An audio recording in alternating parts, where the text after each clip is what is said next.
Netcasts you love. From people you trust. This is Twit. Bandwidth for the Tech Guy is provided by CacheFly. CacheFly.com. Hi, this is Leo Laporte, and this is my Tech Guy podcast. This show originally aired Sunday, February 19th, 2017. This is episode 1365. Before we go to the show, though, a little reminder, our survey runs out at the end of the month, February 28th, and we really want to hear from everybody who listens. It helps us sell advertising so we can understand, not individually, I don't collect any personal information, but I want to kind of get an idea of who's listening. It also helps us figure out what kind of programming to do for you. If you don't mind, it takes about a minute, 2 minutes. It's a little shorter than it's been in years past. twit.tv/survey. I really appreciate it. It really helps us. twit.tv/survey. And now here you go. Episode 1365. Enjoy.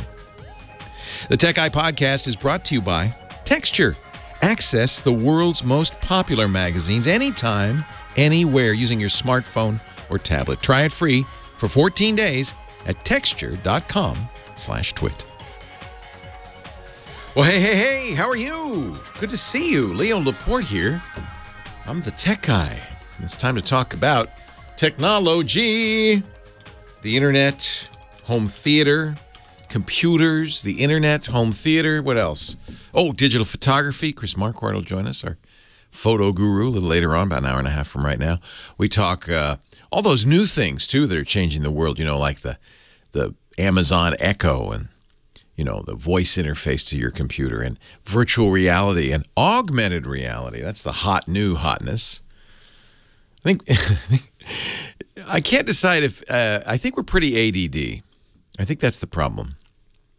And so about this time last year, virtual reality, we were all excited because virtual reality is going to be the next big thing. And in 2016, we were going to get our first commercial virtual reality stuff, like the Oculus Rift, the HTC Vive. Oh, this was big. Now we're jaded, right? Maybe just me. Maybe this is an occupational hazard of the tech journalist, the tech pundit. I think the world in general, yeah, okay. Once you've done it, like, you're not going to do it over and over again, I don't think. I think it's like, oh, yeah, that's cool. Yeah, that's cool. But you don't say, oh, I got to spend $1,500. I got to get one of them. No, you don't. It's like, yeah, that's cool. That's nice. It's like 3D movies. That's nice. What else you got? Ultimately, really, no matter what the player is, the content has to be engaging. You can make a movie 3D, but if it's not a good movie, it doesn't matter. Scott Wilkinson, our home theater guy, is always saying to me, Smurfs 2 is an amazing 3D movie. Well, good, but I don't want to watch it because I have no interest in it. Smurfs 2. I mean, it's not an amusement park ride. It's 2 hours, not 2 minutes. I don't want to sit there, oh, look at that. That thing looks almost real. Who cares? If I want almost real, I could look at my life. That's almost real, too. And it's sort of the same to me with virtual reality gaming, right? It's a gimmick a little bit. If the game isn't great, now if the game's engaging, I don't care. In fact, a really great game on a 2D screen in front of you, you know, a computer or, you know, PlayStation 4 or Xbox or something on a screen, if it's an engaging game, it's like it draws you in, doesn't it? And you forget it's not real. So all these gimmicks to get us to think we're in the real world, they're just gimmicks because they're not, you know. We know. Come on, you know. You suspend disbelief, but you know. It's not really real. That's why it's making you queasy. 8888 Ask Leo, that's the phone number if you have a question, a comment, a suggestion, like to talk about this stuff, the tech. You can also reach us in the chat room at irc.twit.tv, on our website at techguylabs.com. The geek community awaits. Snowdrops in our chat room says, I'd rather watch a superb story in 360p and, you know, in television mode than a junky one in 4K. Of course, exactly. 4K is great the first time. It's like, ooh, isn't that pretty? And I know, you know, I'll be honest, I'm kind of guilty of this because I have 4K a 4K TV. And when you get a 4K TV, just remember when you got an HD TV and you're kind of desperate. And that's when Mark Cuban probably did pretty well. He made a cable channel that had terrible content, but it was in high def, and so people watched it. It wasn't interesting, but it was in high def. Same thing. There's a dearth of 4K content, so I'll go on Netflix. You can search for 4K, or what I search for is UHD, because I want to have the high dynamic range, ultra high def, and I end up watching stuff like a documentary on Japan. I watched that for a while. See the crane fly through the cherry blossoms in Osaka. Tea is almost ready. I was like, but it was beautiful. It was beautiful. But how long are you going to do that? You do that a few times, and then, okay, give me a story. I want something interesting. I think what it is the best virtual reality is your brain. Our brains are capable of making. You could read a book and think you were there. The book is the opposite of a 4K high dynamic range movie, right? The book is as far removed from reality as possible. It's just ink marks on a page. It's not 3D. It's barely 2D. And it doesn't have, there's no color. And yet, when you read it, your mind can make it into something beautiful. So I think that sometimes, maybe this is because I'm working in radio, right? Radio, we have nothing. We have a sound. We have our voice. That's it. But if it's, do you ever listen to old time radio? It can be very engaging. It can be very real. In ways, I think it can be more real than a 4K movie, because if you're going to make a movie with all this technology, you got to spend a lot to make fantastical things happen. When people first saw The Hobbit, director Peter Jackson is one of the proponents in Hollywood for the new high frame rate movies. Not only super high resolution, yeah, of course, but also the frame rate's higher. And what happens is you get a hyper-realistic still picture. But what also happens is, unless you put a lot of money into the sets and the makeup, Hollywood can't get away with what it used to get away with. It used to be, you could do makeup and Gandalf's wand, his wizarding rod, could be made out of plastic, but on 24 frames per second, it looked real. As soon as you get to 120 frames a second, it looks like a piece of plastic. In fact, that was one of the reviews of The Hobbit. Is it looks like you got it at Wands R Us in the bargain bin. It looks like it's made of resin, which it probably was. There's a movie Ang Lee made, Billy Lynn's Long Halftime Walk. Again, same thing. In fact, ironically, he made it so high quality, it could only be seen in 2 different movie theaters, one in New York, one in L.A., for a very brief period of time. I was tempted to fly down to L.A. just to see it. But you know what? The movie closed almost right away. Why? Because it wasn't a great movie. It got, 56 on Rotten Tomatoes. So it didn't matter that all this technology was put into it. I point to the written page. The ink on a page can look more vivid, more realistic than the highest quality technology.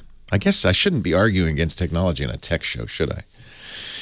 The thing I am interested, we've talked about it before, and again, Apple's Tim Cook, the CEO of Apple, is really talking about this and pushing it, is the next thing.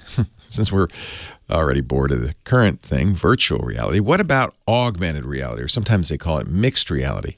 Because it's your reality. You're looking through clear glasses at the world, but the glasses have the ability to superimpose on top of that imaginary things, creatures from another world, or your user interface, menus, windows, kind of like Tom Cruise in Minority Report, where you're just swiping through data. All the science fiction stories have that kind of interface.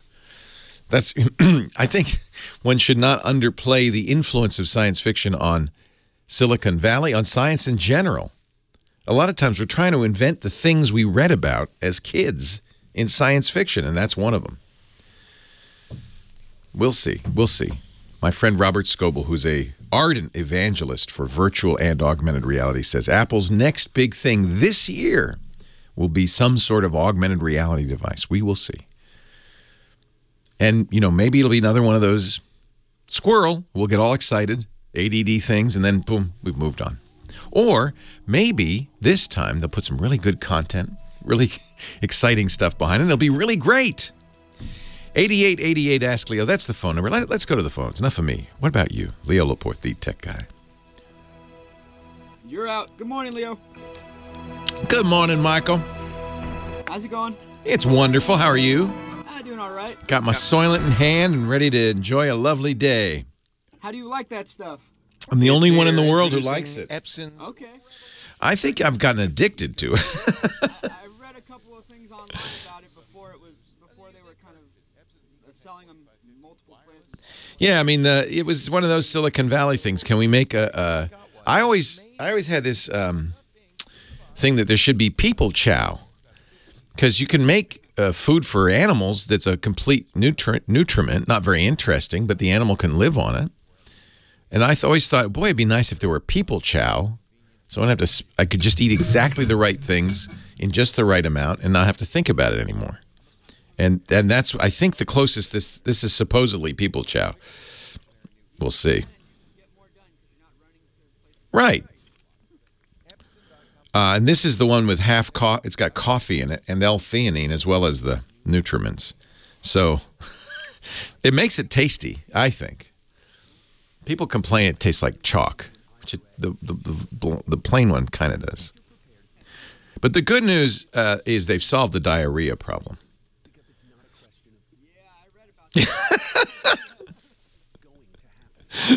That's their tagline. And now, less diarrhea. So I never had that problem. I mean, I think one of the issues was they wanted to avoid, they wanted to keep, the original Soylent had a high glycemic index. So they wanted to cut that. Soy protein, sunflower oil. Oh, here's the sweetener. Isomaltulose. What could possibly go wrong? A slow metabolizing disaccharide synthesized from beets, much like sugar. Each bottle of Soylent includes 20% daily requirements of all essential micronutrients. Oh, I thought it was 300 calories. It's gone up. 400 calories now. Okay.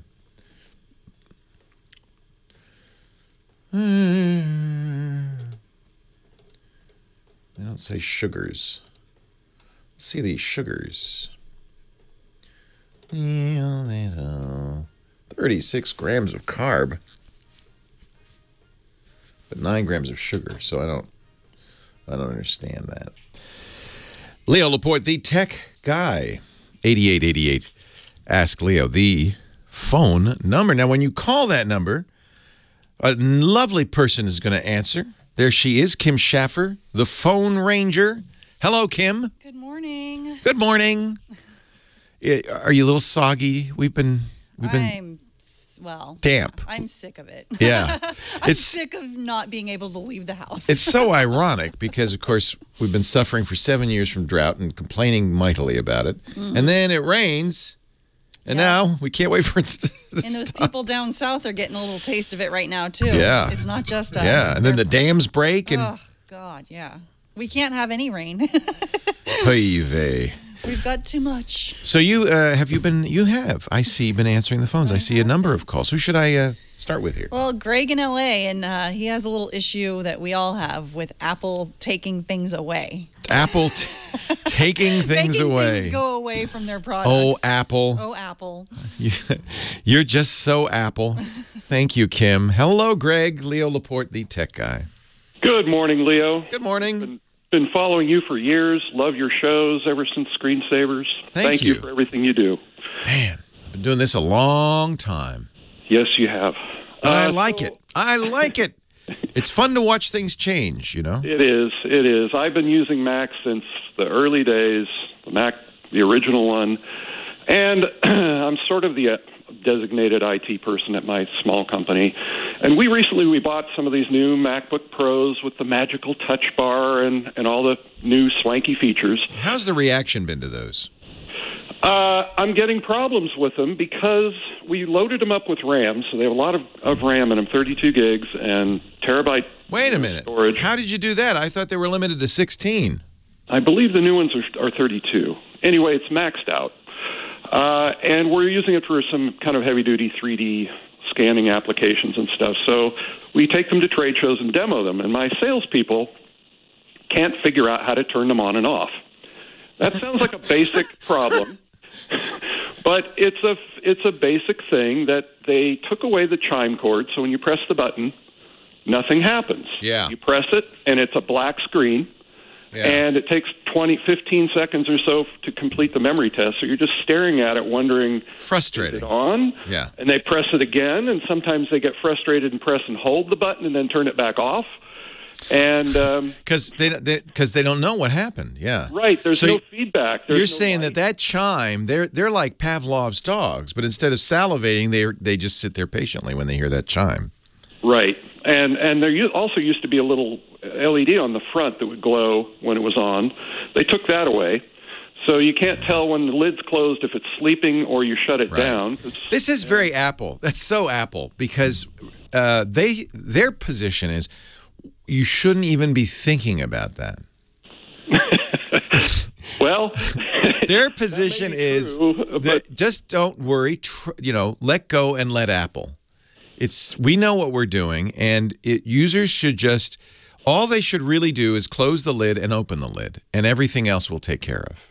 So right after we bought it, there was actually a little hack out there that you could type in the command line that would re-enable the chime cord.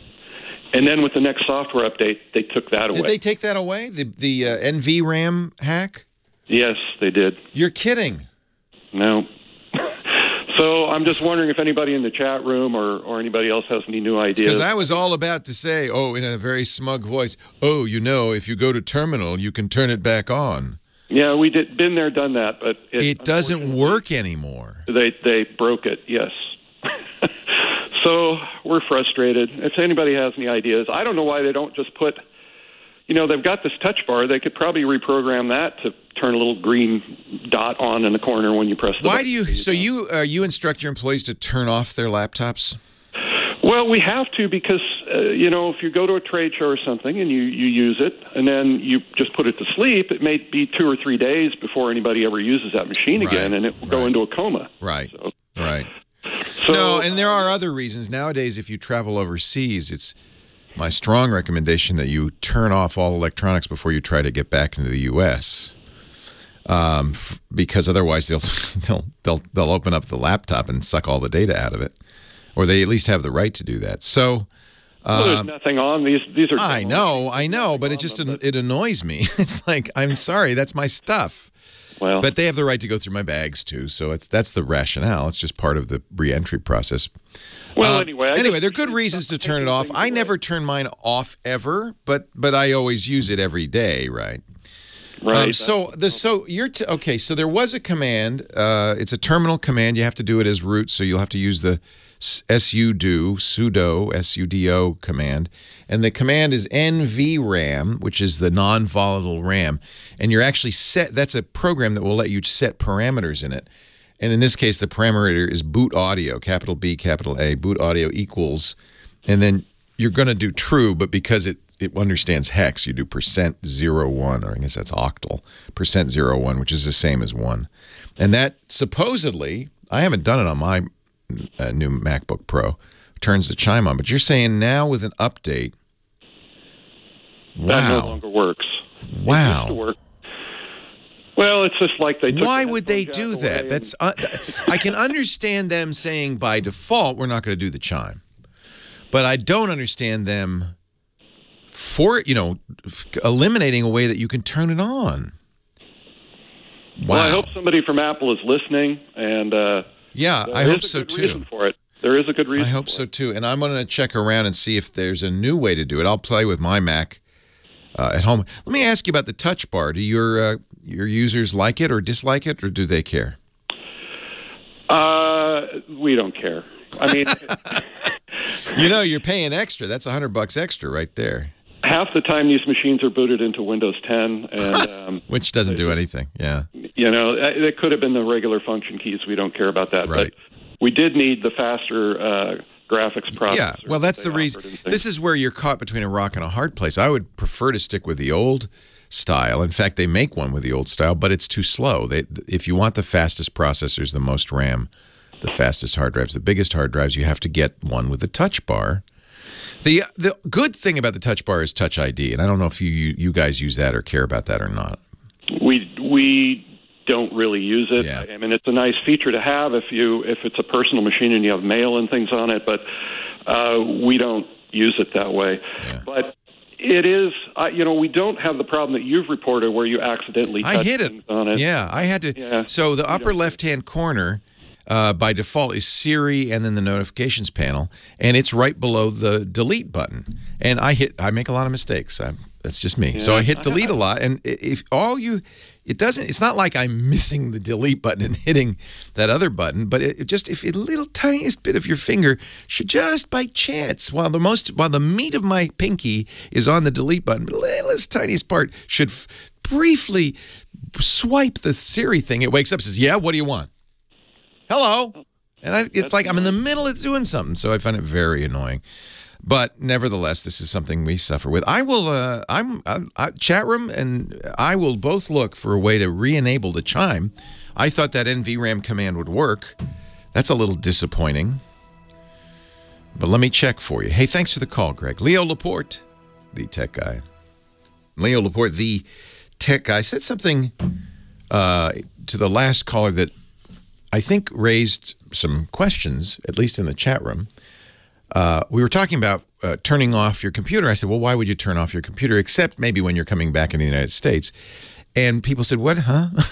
So let me explain that. And it's a kind of a convoluted story. But Customs and Border Patrol has always said, although courts have sometimes disagreed, there really isn't a definitive court case to my knowledge on this, that they have the right to, even if you're a U.S. citizen re-entering the United States, they have the right to go through your baggage.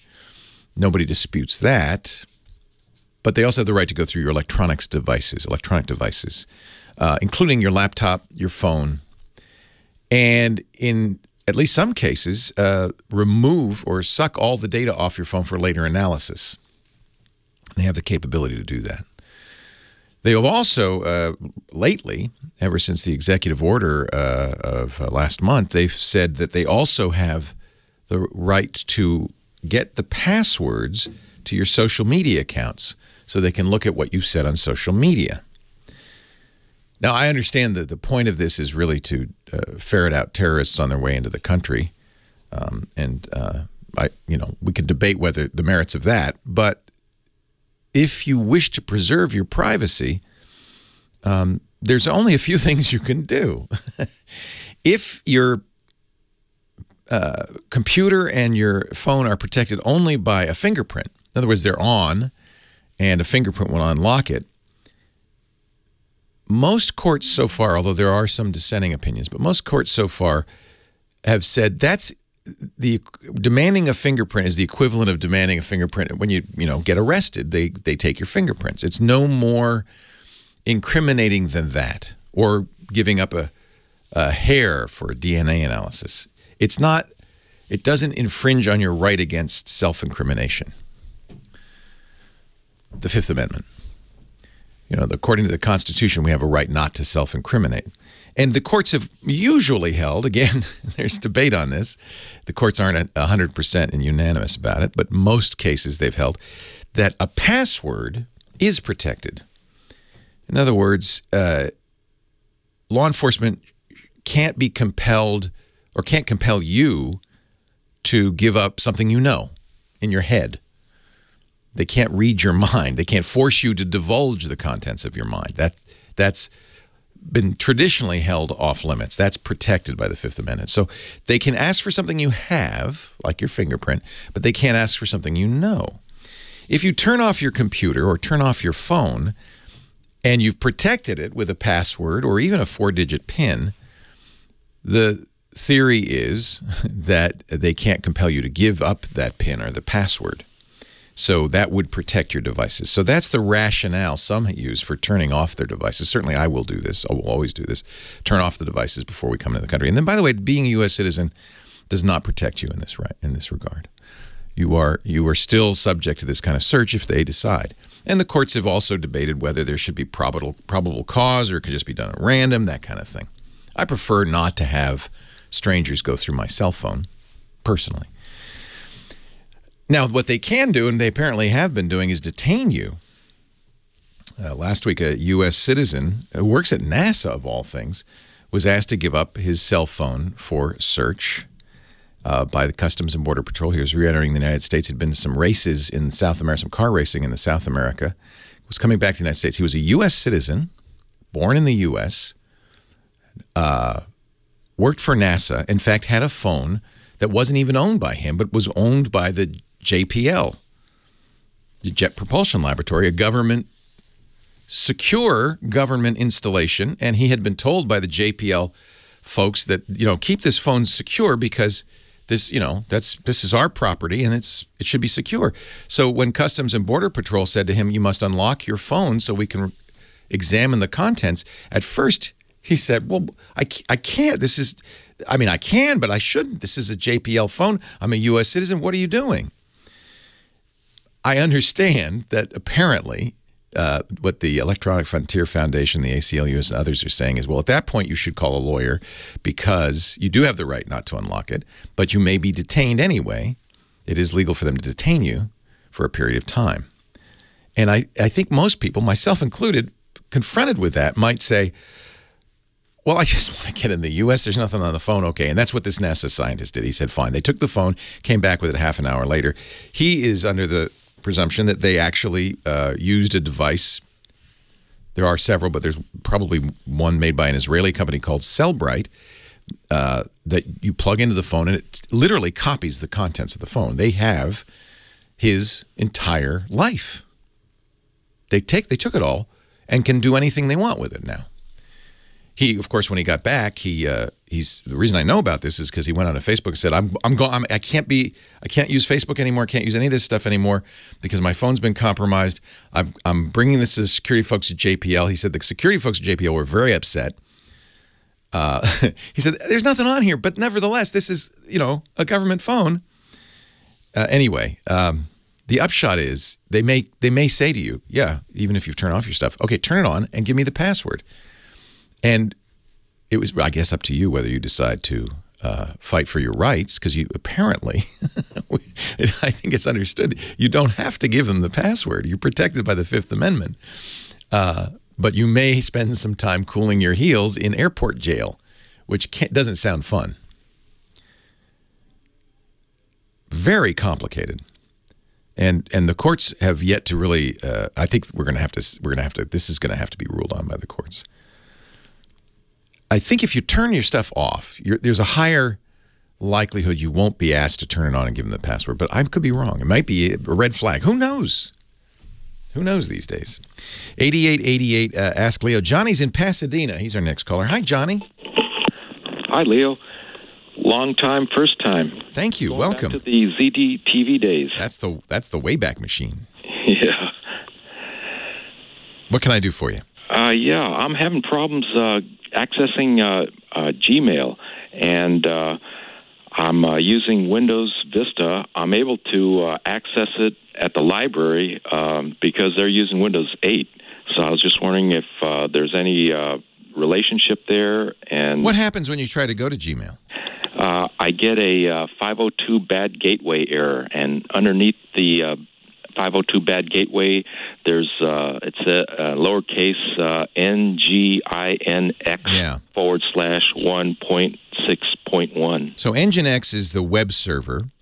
The bad gateway means we can't get in. Gmail is blocked. You might ask the library if they're blocking it.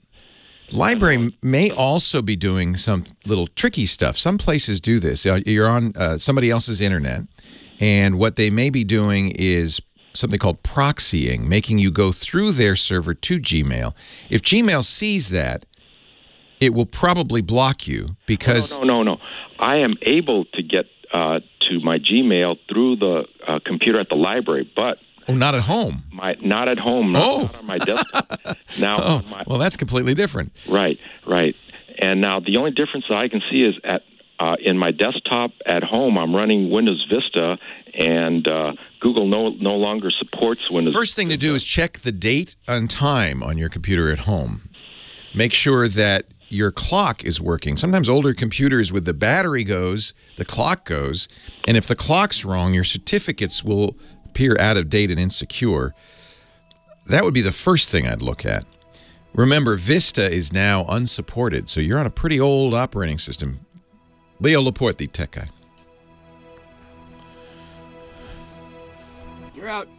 So, sorry about that. I had to run, unfortunately. Oh, no problem. You're getting a 502 at home. So it works, of course it works at the library. Okay, so it could be because it's an older computer. You don't have a, you know what would be an interesting test? It's a desktop, and so the date is current. It gives me the correct time, correct date, everything, but that's one thing. I'm able to, access everything on Google except the Gmail. I get, let's see, I could try, and even if you hand enter gmail.com? No, I didn't try that. I just clicked on the Gmail link. I wonder if that link is bad. Yeah, maybe I'll Google. Try just going to gmail.com. What that error message is bad gateway means I think you're getting to Nginx. You're getting to their server. That's interesting. But it's reporting bad gateway, which is 502. When I get that, it usually means that I don't have an internet connection. Let me just look real quickly what the technical means. One server on the internet received an invalid response from another server. Bad gateway. So that could be. That's interesting. What browser are you using? I'm using Internet Explorer. Yeah, that's no. Actually, the browser when I try to access Gmail is Google Chrome. You're using Chrome? Yes. And it's up to date, obviously. Well, Chrome said, when I bring up my Chrome, right on the top of the page when I first it says we don't support Vista anymore. Yeah, no, we don't support Windows XP or Vista. Yeah, that doesn't mean it won't work. It just means they're not updating it anymore.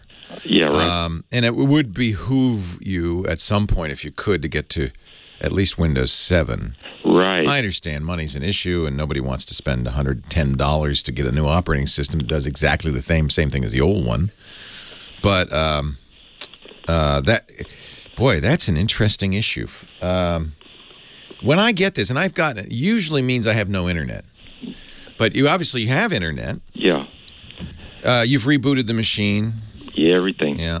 It was working until December. Then it stopped. I wasn't able to access Gmail in December. So, and whenever I have to, want to check my email, I have to go to the library. So, it's probably time for a new computer then.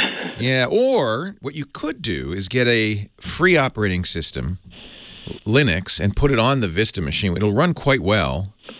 And in a way, that would update your Linux. So go to, what I would get is Xubuntu, which is a lightweight version of the most popular version of Linux. It's completely free. You download it, you put it on a USB key, and you install it. XUBUNTU. Okay. XUBUNTU.org. XUBUNTU.org. Okay.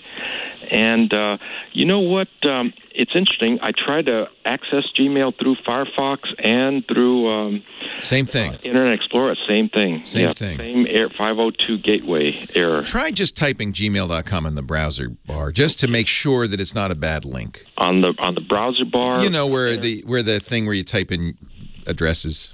Right. Okay. So So just put gmail.com. Gmail.com works. Don't even do the www. Just gmail.com is all you need. Gmail.com. Yeah. Okay. See if that works. Okay. You did the right thing. You've tried all the different browsers. I mean, you've done everything right. I got to run, but I think that those are the next steps. Interesting. Leo Laporte, the tech guy. 8888 Ask Leo. Spent a little more time talking with Johnny about his issue. I think I'm not sure what's going on. When I get that error, 502 error, usually it means I'm not online. Is what it usually means. But he's online because he can, and he's tried different browsers. I think it might come down to Vista, but I just don't know. He says his date and time is right on his computer. I don't know. What do you think? 8888 Ask Leo. The chat room, irc.twit.tv. There's also a website where you can put, thoughts or comments. That's where we put all the answers, questions, and audio and video after the show, by the way. TechGuyLabs.com, and that's free. There's no sign up with it.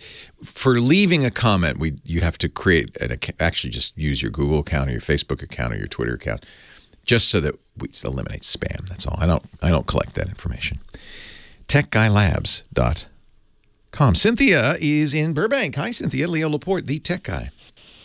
Oh, hi, Leo. How are you? I'm well. How are you? Good. I just bought the Amazon Echo yesterday. Yay! And, are you excited? Well, no, not at all. I was. And I also bought the new Amazon Fire Stick. Wow, you had a shopping spree. I did, because I have the older Amazon, the little block. I hear a but in there. Are you having problems with it? Well, it doesn't open Netflix. It doesn't open Hulu. When I ask for, give me some new release movies, she doesn't say, like, she has that information. So you mean with the Echo, you're trying to control the Fire Stick with the Echo? Yes. Does the Fire Stick work without the Echo? Yes. Okay. So it's the issue of talking to the Echo to get the Fire Stick to do the right thing. Right. And I Googled it this morning. It says you can't pair the Amazon Fire remote with the Echo. Oh. Yeah, I've never tried this, so I should probably try this. I do use the Echo to control the Logitech Hub, which is the Harmony Hub, which is a similar idea. And the way that one works, you pair it via Bluetooth, I think. So first thing to do, of course, is to go into the Echo app. They call it with the A word, but I don't like to say that word because it wakes them up. Right. Don't want to wake them up. Shh. Echoes are like babies, sleeping babies. You don't want to wake them up. But if you go into that app and go to the skills section and search for Fire Stick, I presume you have to add it as a skill. Have you tried that? I tried to add Open Netflix and Open Hulu as a skill, but I didn't try. Yeah, I think that's separate. I think that's separate. Let me just look real quickly. How to use. Well, see, they talk about the remote having the Echo Assistant inside the remote, but what you want to do is use your black tube, your Amazon Echo with it, right? Yeah, I'm not. Yeah. Let me just look real quickly and see what Amazon says. It may be. I wonder if it's a third-party skill. Does anybody in the chat room do this? In order to, if you have a file. I apologize because I've not done this, but I think it might. What made you think it could do it? That would be the first question.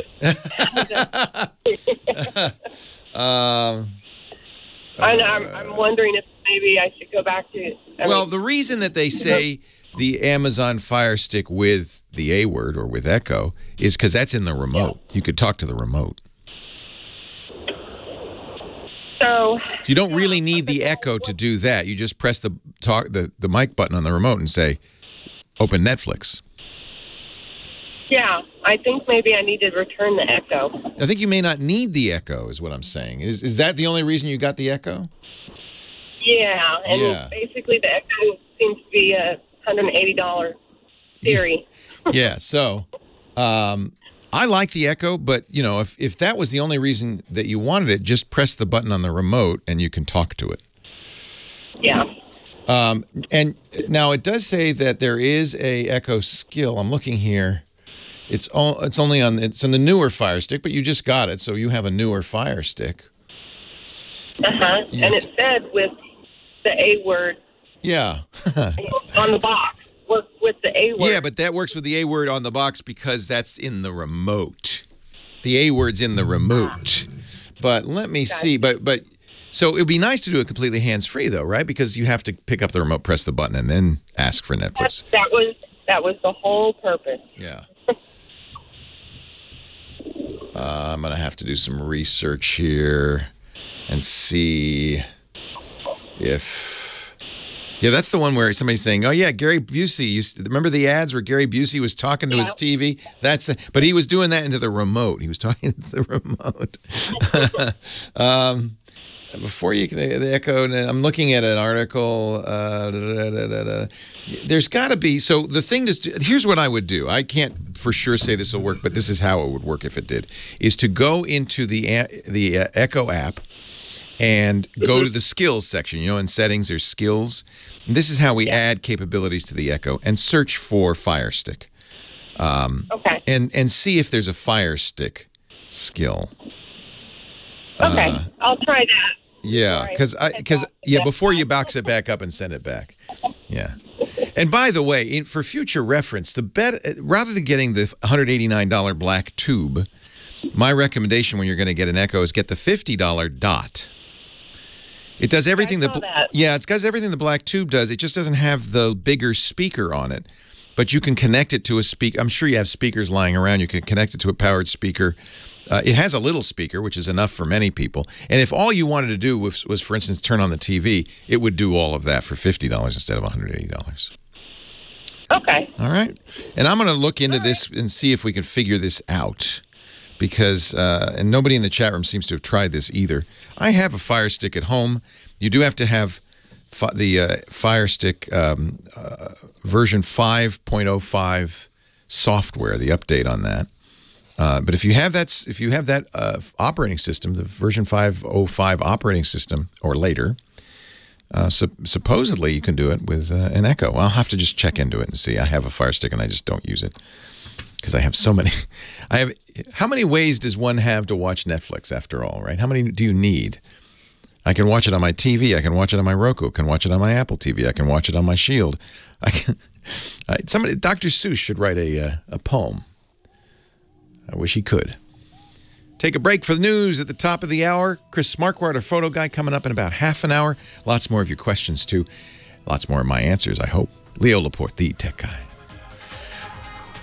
Well, hey, how are you today? Leo Laporte, the tech guy. Time to talk computers, the internet, home theater, digital photography, smartphones, smart watches, and all that jazz. 8888, ask Leo, 888-827-5536. Toll free from anywhere in the U.S. or Canada. Outside that area, you can still use, you still call us.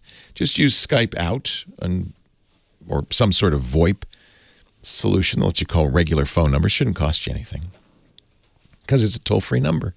888-827-5536. Website, techguylabs.com. techguylabs.com. Jeff in Los Angeles is next. Hi, Jeff. Hi, Leo. How are you? I'm well. How are you? Good. Thank you for taking my call. Great. Anyway, I have Hotmail email account, and I'm getting a lot of spam. I probably went to some... No, it's normal. It's normal. You know, actually, the truth is, I don't know what the current statistic is, but something like 80 or 90% of all email traffic is spam. So it's normal to see spam unless you have a good spam filter. And the reason we're kind of blissfully unaware of spam is because most systems have good spam filters. Apparently Hotmail not so good. They have a terrible. Not so good. So you have a couple of choices. You can upgrade your Hotmail to the new Outlook.com, and I bet you they have better spam filters on that. But that might cost you some money. The other choice, and I gather this is what you're interested in, would be to move to Gmail, which does an excellent job on spam fighting. Yeah, is it difficult to move the contacts, and all my information in Hotmail over to Gmail, or do I have to input it manually by myself, data entry it? No, you don't have to do it manually. It's not trivial, but it's fairly easy, and of course you only do it once. And truthfully, it's nice to be in the Google ecosystem because all phones, including the iPhone and Android phone, and even Windows phone, support it.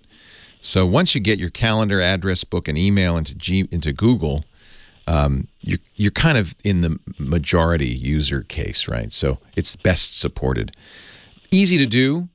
The first thing you need to do is create a Google account if you don't already have one. I do. I have a Google account. One of the reasons Google does such a good job fighting spam is because it's crowdsourced. So you'll note that when you're reading your Gmail, at least on the website, there's a button that says this is spam.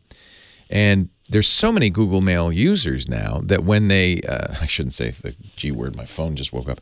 When the Gmail users see spam, they mark it so. Google keeps track of that. And when enough people say, hey, this is spam, they say, good, we're not forwarding that one along anymore.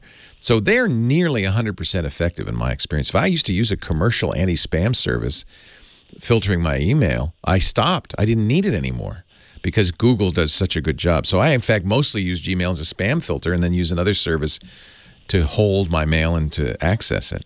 But you found no difficulty in moving? No. So what you're going to do, so there's two ways to do it. Gmail, what I would recommend is keep your Hotmail account. And when you go into your Gmail account, if you go into pop and forwarding or something, mail and forwarding, you'll see that you can get your mail from Hotmail into the inbox at Gmail.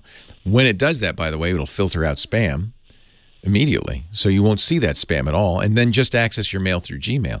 That way you don't have to tell anybody your new email address if you don't want to. Or you can gradually migrate people over. Say, don't write me at Hotmail anymore, write me at gmail.com. So if you go in the Gmail settings, you'll see that you can either collect the mail from Hotmail, or you can have Hotmail forward the mail to Gmail. It's kind of up to you. I think that the easiest would be just for you to have every hour or so, Google goes out and gets your mail from Hotmail. Really? And then just keep all the spam in the Hotmail account? Is that it? Just keep all the... Well, just ignore it. Eventually, what you're going to do is you're going to tell people use your Gmail. You're going to have a new email address as your Gmail account. Actually... Oh, so I'll be eliminating my Hotmail account? Eventually. Yeah, over time. I see. Okay. But for now, this means there's no disruption. Anybody who mails you at Hotmail, real people, will get through to Gmail. Only the spam won't. I see. Okay, well, I'll work on that. It sounds like a... as for calendar and address, I don't think it will automatically pick it up. You probably have to one time only export your Hotmail address book and your Hotmail calendar, and then import it into Google Calendars and Google Address Book, Google Contacts. And there's menu commands on both sides to do that. Just export and import. All right, enjoy the Academy Awards in a week. Is it next week? Yeah, well, the end of the last Sunday in February. Wow, are you up for an Oscar, Jeff? No, not this year. Well, good luck anyway. All right. You never know. Does that ever happen? They say, hey, by the way, we had all these nominees, but look, Jeff won. Does that ever happen? Like the voters just do a write-in vote? That would be cool.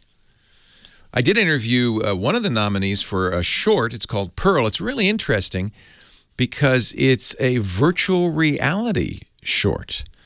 It's the creator of it made it in a 2D fashion, so that's how I think how the Oscar voters will be seeing it. I doubt they're going to put on the visor, but there is he did it with Google and the Google Spotlight Stories. Have you seen that app? By the way, great app, iPhone or Android. Spotlight Stories, because these stories, and the one he did, Pearl, is a really sweet story about growing up as a musician. And it takes place entirely inside a car, and that helps with the virtual reality because you're sitting shotgun in the car, and you can look around and kind of live vicariously this life as she grows up. Wonderful, 5 minutes, And if you get a chance, you can, you could use your Google Cardboard or your Daydream or your Samsung Gear VR if you have one of those. Otherwise, you could just move your phone around and you can look around by just turning your phone. Yeah, that's how it works. It's in Spotlight Stories. A bunch of other stuff. Filmmakers are using it, trying interesting new ways of creating content. Pearl's really good. I'll be rooting for him next Sunday, that's for sure. Thanks, Jeff. Yeah, so the way here, I mentioned this before, but I'll mention it again. Here's how I do my email. After many, many years of struggling with email, and I recommend this for everybody. First thing is get a custom domain name that you own. And the reason is you don't have to ever again give out a new email address. You can get a domain name you like, maybe, your last name .mail or something like that. Leo@laporte.mail, something like that. Register that. You own that. Typically $10, depends if you get a fancy name or not. $10 a year. And then the domain registrar will have a way to forward mail that comes to that address. So you give everybody mine's leo@leoville.com. So I give for years, that's been my email address. I give them that. But then I set up through my domain registrar, whenever anything comes to leoville.com, even if it's not Leo, anything at leoville.com, just send that over to Google. Send it to Gmail. So it's immediately forwarded to Gmail. And the reason I do that is because of this great spam filtering. Although, because Gmail kind of has a lot of storage, I just leave stuff there. And that has great search. So anytime I need to find an old email, I'm probably going to do it on Gmail because I know I'll be able to find it very quickly and easily that way. So Gmail is kind of my dump of email, filters out the spam, and then I pay for an email service from a lovely Australian company called Fastmail. Highly recommend them, but it's not free. For most people, you could stop with the Gmail, right? But I want an IMAP server for a variety of reasons. Fastmail lets me do a lot more filtering and mostly sorting of the mail, right? So I have dozens of rules and folders and all this fancy setup. That's all on Fastmail. Fastmail gets the mail from Gmail, sorts it, and then I use Thunderbird or Apple Mail or some other client, MailMate on the Mac, to download the mail from Fastmail. So if you send something to leo@leoville.com, it bounces right off, goes to Gmail. Gmail takes all the spam out of it. Then it goes to Fastmail, and that's how I get it. And that's worked quite well for me. I don't see any spam anymore, and I have lots of organizational stuff in there that helps me find the right stuff. Leo Laporte, the tech guy.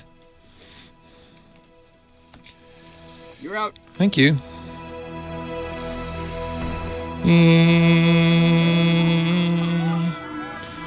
Just last night, I was looking for something to read, and I thought, oh, wait, I bet I have some good stuff to read on Texture. And I did on my iPad. I love have you played with Texture? Texture is Netflix for magazines. I think that's the easiest way to explain it. You can find out more if you go to Texture, Texture, like texture.com/twit. In fact, we've got a free trial there for you. Netflix for magazines, more than 200 of the best magazines for one low monthly price. And, there's always something great to read. Okay, I admit, last night I was looking at the Sports Illustrated swimsuit issue. I'm sorry, I couldn't help it. Couldn't help myself. Yes, Sports Illustrated is in there. So is National Geographic. So is Better Homes and Gardens. So is Vanity Fair. All the stuff I want to read. There's a great article, no matter what. Popular Science, Travel and Leisure. I love travel stuff, so I read a lot of travel stuff there. texture.com/twit. They also have, besides, all the great magazines, New Yorker, yep. The Atlantic, yep. Time Magazine, yep. They also have some curated sections, so if you don't know what you want to read, but there's a subject you want, you can jump right to it, find some great articles. The problem with magazines, there's such great writing and reporting being done for magazines.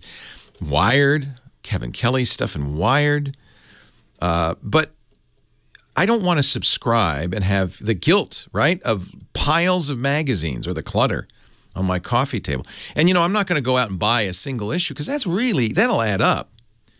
For the cost of less than 2 issues of your favorite magazine, you can get all the magazines. There's also bonus features like movies, videos that, you can't get in a magazine. Plus, I have to tell you, if you like photography, National Geographic or Vanity Fair, these look much better on your iPad than some screened printed version of that image. They have all the photography magazines too. I love Texture. You will too. I want you to go to texture.com/twit, texture.com/twit, and try it free. One of Apple's 2016 top iPad apps, 200 magazines, normally $10 a month. That's a great deal. I think, what are the photography magazines? They have popular, I love this. So again, another example of an outdoor photographer, I haven't looked at that, where it's going to look better on your tablet. iOS, Android, texture.com/twit, 14 days free. Oh, I didn't tell you the best part. 5 devices per subscription. So Lisa and I share our subscriptions. And, you can you favorite the magazines you want. It'll automatically download them so that you always have the current edition on your iPad. Back issues as well. Texture.com/twit. We thank them so much for their support of the Tech Guy podcast. Our fine sponsors. They do have tech magazines. PC Magazine, Macworld, Wired, a lot of tech magazines. Hey, Chris Marquardt. Hello, Leo. I hear you, you hear me. Did you ever figure out what happened the other day? No, it was Skype, but I now updated from 7.44 to 7.46. Oh. It says improved and faster and must be true. That's the release notes. I know. I take that back. They haven't really released the release notes for that one yet. So, whatever. Well, we'll be with you in a little bit. And do you want to do a review yet, or what are we doing? I have I have a chat room Q&A session. I have a whole bunch of questions live from the chat coming up. Thank you, Chris.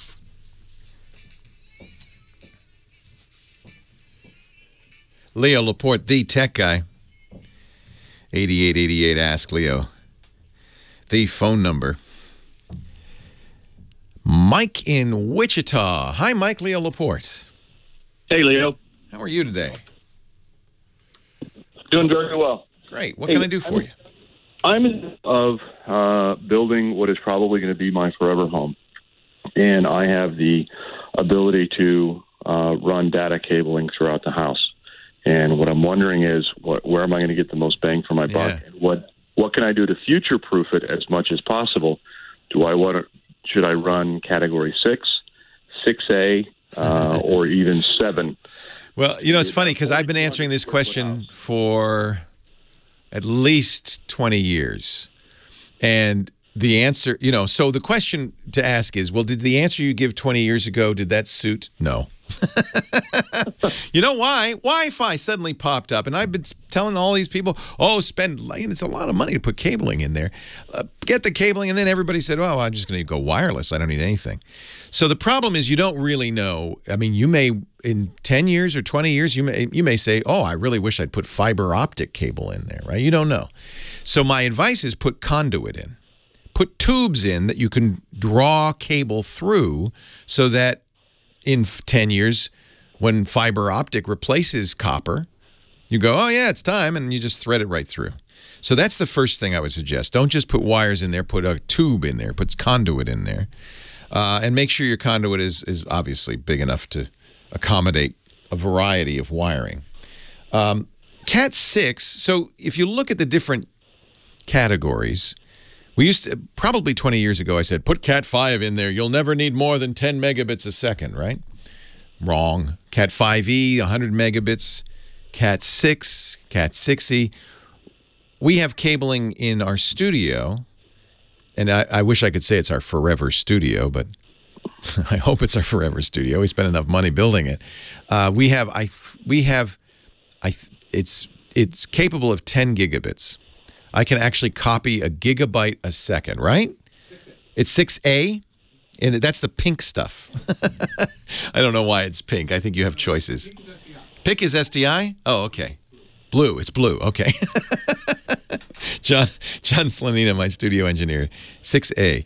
And one would think 10 gigabits a second. Why, you'd never need more than that, would you? And Bill Gates said we'd never need more than 640 megs of RAM either. Right. So you just, the future-proofing is putting conduit in. However, and then the difference is really going to come down to price, because you'll see there's a big price jump when you go from 6 to 6A, when you go from 5E to 6. So if you are going to, let's think about what would be the use. I mean, obviously it's for the internet. It's for moving data around. Your internet connection probably isn't going to get better than a gigabit for a while. So Cat 6 would probably be sufficient for your internet connection. But then, who knows? Maybe you're going to start editing 8K movie video and want to send it from the upstairs server to the downstairs editor. Then you'd want 6A. So it's hard to predict. Times change. I wouldn't put fiber in now. That'd be very expensive. Not so much for the fiber as for the endpoints. The switches are very expensive. So if I were building a house right now, I'd first of all, I'd have a wiring closet. I'd have a place for all those servers to live and for all that wiring to terminate. I'd make sure that we have, a conduit leading to every room. And of course, for today, I'll put Cat 6. Or maybe in there, a Cat 6A. Somebody's saying Cat. We have the conduits planned. Good. So that is gonna be run throughout the house. In the house I'm in now, I'm running mesh Wi-Fi. Exactly. See, what do I want to put inside the conduit? Every time I do Wi-Fi, though, for video, especially 4K video, or for certain demanding applications like VoIP, voice like Skype, I wish I had wired, because wired is the most consistent. So, in my opinion, if you can afford 6A, 10 gigabits per second, that should hold you for a while. I mean, okay. I can't imagine needing more than that, but again, times change, and maybe we'll... Now, somebody's saying Cat 7 is the same price, so it really is going to come down to your budget and how much you want to put in there. Truthfully, a gigabit's probably enough. Cat 6 would be enough. But you get that's the conversation. How much do I want to spend? Conduit's the future proofing. And I do think glass is the future, ultimately. One strand of fiber can handle all the traffic you could throw at it and then some. Yeah, that fiber, I've done the research on that. That's getting cost prohibitive. It's the endpoints. So when you're looking at switches and that's what's expensive. And anything that can support. Because it has to handle a lot of bandwidth, yeah. We have a 10 gigabit connection to the internet here, thanks to SonicNet. Thank you, SonicNet. 10 gigabits. But no computer can handle more than one. Right. So I wasn't talking to you, Echo. So she thinks she can handle more than a gigabit. No, you can't. So I would say Cat 6 is fine, and conduit's the key. Okay. All right. All right. Very good. All right. Thank you, sir. Yeah, and you got to think of jacks. And somebody said, well, Cat 7's no more than 6, but the Cat 7 jacks are more. See? You see what I'm talking? It kind of is you got to think budget, ultimately. Richard in Sonoma. Hi, Richard. Leo Laporte, the tech guy. Hi there. I have a question regarding, I'm working with a neighbor of mine. I'm the sort of area tech support person. Nice. And good for you. Yeah, thank you. Yeah. Joy. Joy. Don't ever let them know you know how to do this stuff. I'm sorry I ever said, I can help you with that. Well, we're geeks. We want to say that, right? Oh, I can. This is easy. I have a friend who knows a lot, but his answer is, I don't know. Famous? It's not my thing. And it's an amazing, brilliant move. I made the mistake. So they've had T-Mobile VoIP service for a long time, which is an obscure service, not that many people even know it exists. You could get it. It was called At Home, cost $10 a month. I didn't know about that. I've been a T-Mobile customer for years. I know. Well, they had this obscure service. It was out for about 10 minutes. I bought a box and installed it for me. Worked great. Got it for my neighbor. And now T-Mobile's sending out a letter. Oh, they're discontinuing it. Yeah. Yeah, of course. So I'm wondering about Ooma. or something like that. Ooma's a very good choice. I didn't talk about Ooma a lot when it first came out because it was a peer-to-peer system that was ultimately going to succeed or fail depending on the number of people who used it. Any peer-to-peer system works better when there's more users. But it's now to the point, A, I don't know if they're fully peer-to-peer still, and B, a lot of users. So, and everybody I know who has Ooma is very happy with it. And are there any downside? I know we don't ideally want to be using VoIP because if you lose power, right. That's the downside. No, you don't have real 911. Right. So emergencies are a problem. Power or internet goes out, you lose phone. But everybody nowadays has a cell, and that's kind of solved that a little bit. It's not so 911 is still a regional thing, but you can tell your cell provider what your home address is. That helps. And when the power goes out and the internet goes out, the cell often continues to work. Nothing is going to be like the old Ma Bell that worked through a hurricane. And even Ma Bell doesn't work through a hurricane anymore. So I'd say Ooma is a great choice. Leo Laporte, the tech guy. You're out. Ooma. And the chat room is concurring. Everybody loves Ooma. Okay. Yeah. Am I still with you, Leo, or did I go Yes, away? You're still with me. We're just not on the radio or on the podcast at this point. Yeah. So can I ask a completely separate question? Certainly. So you're all in love with your Android TV, your Shield Android The Shield TV. is awesome. I have a Shield tablet, which Different. I love. It's like, why do you have anything else but the Shield tablet? I know. for one? With a stylus. I know. It's a good tablet. I know. Now, can I use that as an Android TV, or do I have to buy Android TV to have Android TV? Yeah, it's different operating. It's Android, but it's a different version of the operating system. And the Shield has Netflix, Amazon. They just added Amazon. The nice thing about the Shield, is GeForce Now. Do you have GeForce Now on your Shield tablet? I don't yet. Yeah, that's awesome. So that's a subscription, $8 or $9 a month, and you get access to a variety of games free, and then you can pay for. It's the only way I could play No Man's Sky because I don't use a PC or a PlayStation, and it's great. It works really well if you have enough internet. Okay, but you really like I know you have every. I have them all. You have them all. Roku would be the next best thing. About the Android TV a lot. Yeah, well, you can talk to it. It has the Android App Store. Roku probably has more channels, but so it's nothing's perfect and everything's different. But I think for the price, and the Shield is much more expensive than Roku. It's twice as much as a Roku, but I think for the price, it's the same chip as in your Shield tablet.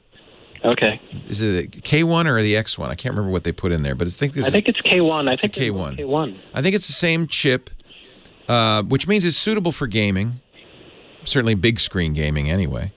And I've just been very happy with it. Yeah, I think it's a really solid thing. Is it twice as good as the Roku? Well, depends what you're doing. I would not play games on the Roku. They claim you can. I would not. On the other hand, the Roku has a lot more channels you can add. The Roku store is kind of rife with channels. Right. I have a Roku, and I won't. I feel very much like Charlton Heston. You'll have to pry it from my cold dead hand. I think you'll feel this. If you like the tablet, you'll feel the same about the Shield TV. Okay. Yeah. The Roku, the reason that I am taking my Roku to my grave is because the remote with the jack for the headset. The Shield does the same thing. Oh, cool. Okay, awesome. Because that is life-changing. When I got the Shield, it only came with the gaming controller, and you had to buy the remote separately. I think the new Shields come with the remote, but you want the remote because that has the headphone jack. Awesome. I love that. That's a life-changing thing. Yeah. Oh, man. Yes, I agree with you 100%. Because then you can, it's late at night, you want to watch, whatever. Something that's exploding without having the police come to your home. Perfect. Perfect. Watch another Bruce Willis movie. It's perfect for Die Hard 8. Right. So no, I think the Shield is elegant. It's a great UI. It's fast. It's kind of the reason I sing its praises is because it's unknown. Right. I don't. Apple TV is certainly better if you're watching iTunes. It's the only one you can watch iTunes on. Roku has more channels, but if all you care about is Netflix, Amazon, Vudu, It's missing a few things that Roku's got, but you got a Roku. But I got a Roku. You got a Roku. I'm like a little mini me, Leo. I don't have the footprint, but I have the desire. I'll tell you the weird thing for me, and it's just a Comcast thing. Comcast allows you to use HBO. Comcast. Yeah, I hate them. They allows you to use HBO Go on the Roku, but not on the Shield. You have to make a deal with Comcast before they'll let you use HBO Go. And you can't do it on the Shields. It's really frustrating. It's little things like that. But your mileage may vary depending on your locale. You're in Sonoma, so you're probably... Are you Comcast? Yes. Yeah. So yes. Yes. So you'll have the same problem. I love Comcast. You can't put HBO Go on there. Hey, I got to run. Thank you. Take care. No, I knew. I go right up to the 0. Mama, don't take my Kodachrome. It's time once again to visit our intrepid photographer man, Chris Marquardt. He's the host of the fabulous Tips from the Top Floor podcast. He joins us every week to talk about digital photography. He is off next week for Siberia. What did you do to get sentenced to Siberia? I chose it myself. I chose my own sentence. Oh, man. Are you going to the Gulag? What are you doing? No, a photo tour with a whole bunch of people. We're going to go to Lake Baikal, which is the biggest, largest sweet freshwater lake in the world. And when old Joe Stalin didn't like somebody, that's where he sent him. So I know. Yeah. But in summer, it gets really hot. In winter, it gets really cold. We're going to be somewhere in the middle. So we'll have frozen over lake and probably 6 feet of ice under us. So now we have recorded some segments, so we'll still have Chris while he's in Siberia, and we still have the assignment to take a picture that illustrates the word, the concept, the idea break. We won't say how you spell it even. Just what we want you to do is to take a picture. You can take many, but you'll be able to upload no more than one a week to our Flickr group, the Tech Guy group on Flickr.com. Free to join. Renee Silverman, our moderator, will accept your picture. And then when you get back from Siberia, you can pick some good break pictures to talk about. Now, you've got questions from the chat room today. I asked the chat room for photo questions, and we'll do a semi-live chat room Q&A, and let's dive right in.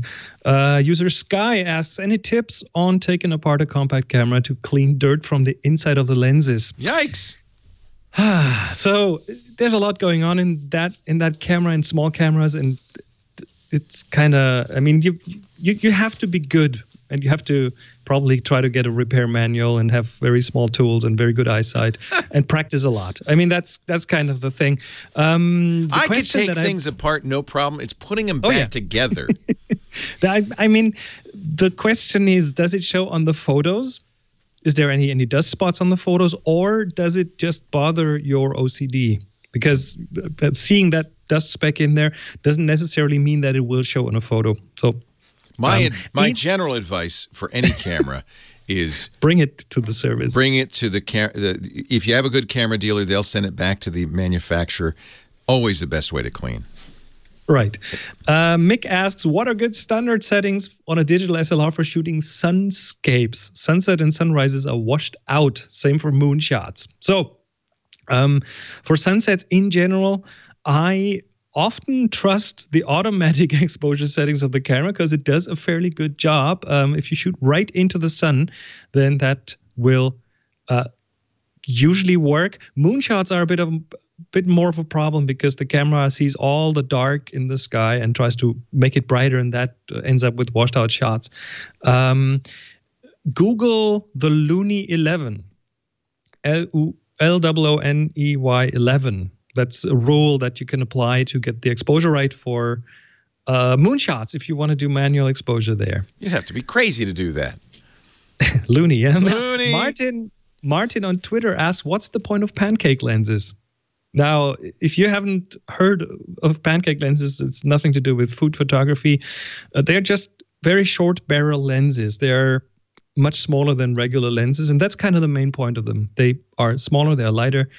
They're also often cheaper because they come with smaller lenses, smaller bits of glass in there, lens elements. So you end up, they end up weighing less and being lighter, being smaller, but sometimes that's also at the cost of image quality.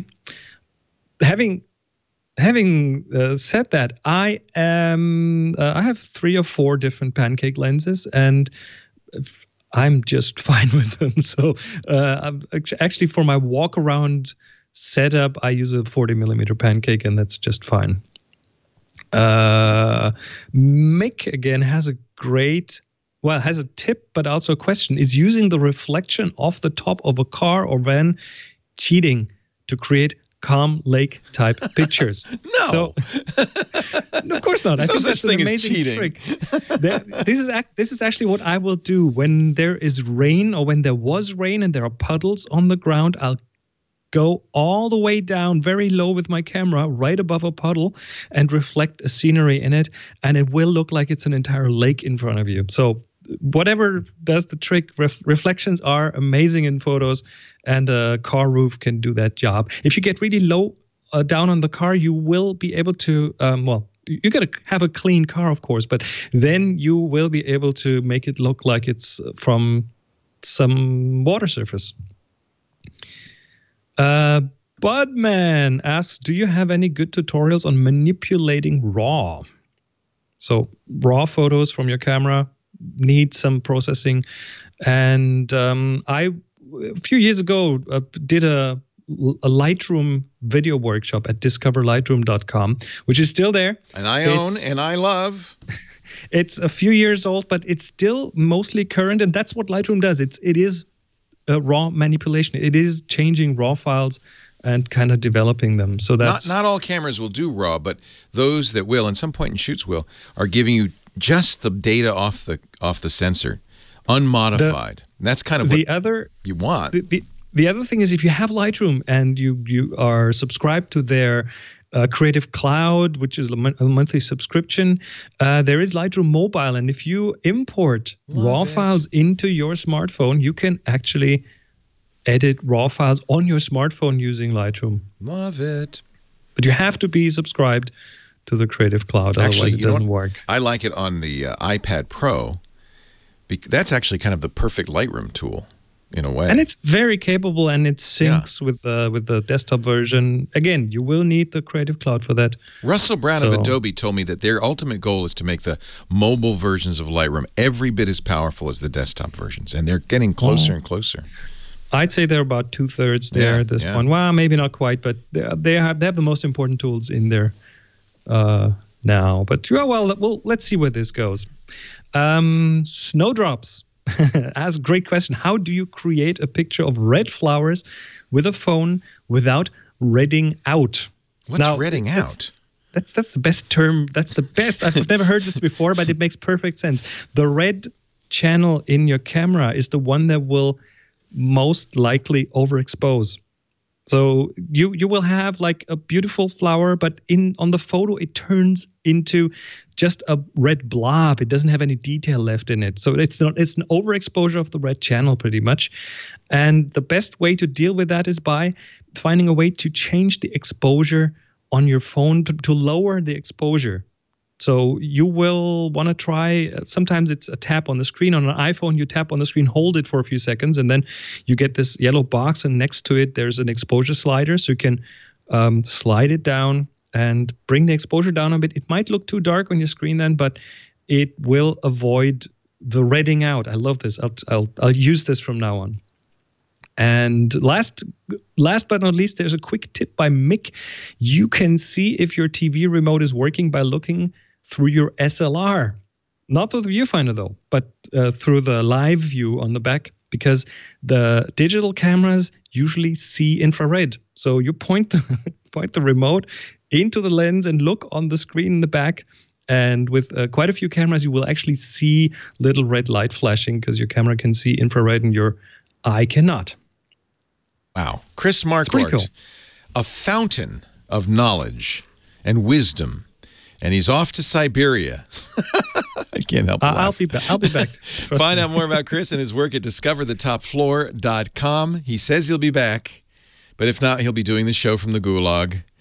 And actually, we'll be back next week. And don't forget our assignment. Get out there, take some pictures of break, whatever that means to you. Chris, have a great trip. Thank you. Yeah, stay warm and dry, and we'll see you in a few weeks. Leo Laporte, the tech guy. More calls right after this. You're out. Nice. Wow, Good is that all for timing. me? Well, you're going to have a great time. Look at this. I don't know if I need all this. Holy cow. So when do you leave? Thank you, baby. On Saturday. Nice. Nice. I'll bring stories and photos. Are you taking a plane? Yeah. We'll fly to Moscow and then from Moscow to Train? Irkutsk. Do you fly to No. Irkutsk? It's a flight. It's a S7 Airlines flight. They just a still regular do the flight. Trans-Siberian Express. I've always wanted to do that. Oh, that'd be They so do, and in the old days, in winter they put the rails over the lake, over the frozen lake. They don't do this anymore, That's but they my used goal. to do this. I love It saves trains. a lot of When I time. retire, I'm gonna, if they're still around, because these old classic train lines are dying. But I want to do the Trans-Siberian one. One Wouldn't day that I be want to do that. amazing? Well, have a great time. Thank you. Thank And you, Chris. See you in 3 weeks. You bet. Take care. All right. Take Bye-bye. care. Trans-Siberian Express. Isn't that like a Kraftwerk song? I feel like it is. Yeah, Trans-Europe Express. Trans-Europe Express. Los Angeles area college that had to pay I am going around the world. I mean, I must have it here. Do you Nathan always played the music off YouTube. Do you play it off YouTube or? Some stuff off YouTube, but most of it I play it from what we have. Oh, you have it. Oh, that's nice.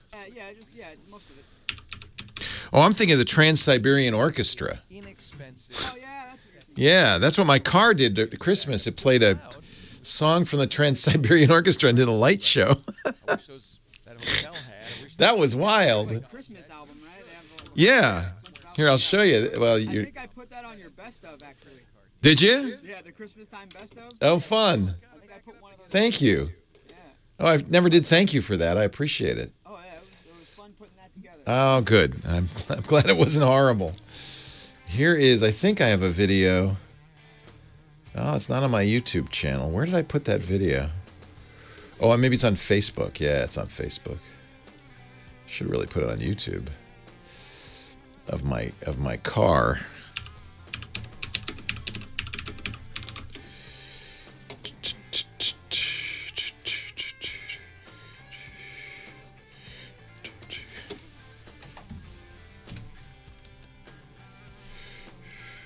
Model Xmas. We're ready for the Model Xmas. Hold on, you guys can get a little closer if you want. Yeah, I'm gonna get my phone out. Here's another Tesla Easter egg.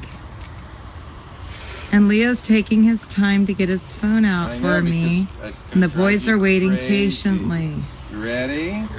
All right, here we go. Dun da da da.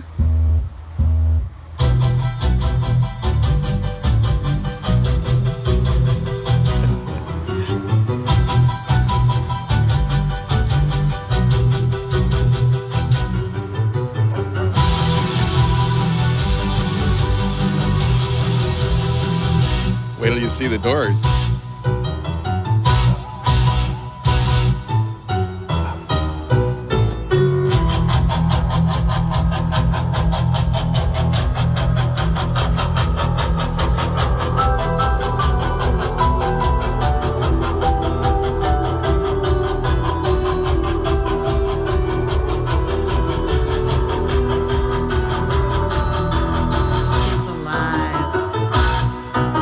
It starts to fly in a second.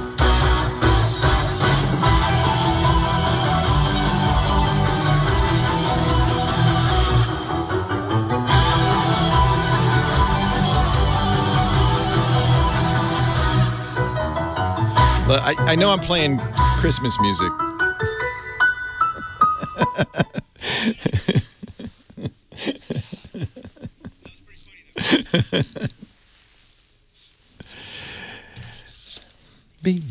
Leo Laporte, the tech guy. 8888. Ask Leo, the phone number. Clyde on the line from Torrance, California. Hello, Clyde. Hello, Leo. Welcome to the show. Yeah, got a problem. My wife and I both have Apple 5C on AT&T. Okay. And she also has an iPad. Okay. What color is do you have different colors on your 5Cs? No, it's got different color. Cases. Yeah. I like the 5C was nice. That was the one with the color back. I don't know why Apple didn't keep doing that. That was really cool. Yeah, that's right. I have to lay mine upside down when I lay it down so I can remember which is which. I know which one. Whose is whose? Yeah. My wife and I do that too. We fight over who gets the next color. Yeah, we went to ugly cases here in Torrance. There, that's a good way. What are your cases? I got a blue one, and she's got a purple one, and they're different. Yeah. But they all work good. Good. We just started having a problem. She can text me, but I can't text her. If I text her, it comes in on her iPad, but not her iPhone. Yep. This is normal. Oh, is this normal? This is normal. I've been looking online. So the way Apple's funny with this iMessages, it is tied to your Apple account. Yeah, the reason they do that, I mean, normally it's confusing because normally a phone texts a phone number. Yeah. And, when you'd send a text message from a phone, you send it to a phone number, and that's what sees it. But Apple wanted it so that their messaging app would work on the Mac, on the iPad, on other phones, just everywhere. So every device that is signed into that particular Apple account will get the message.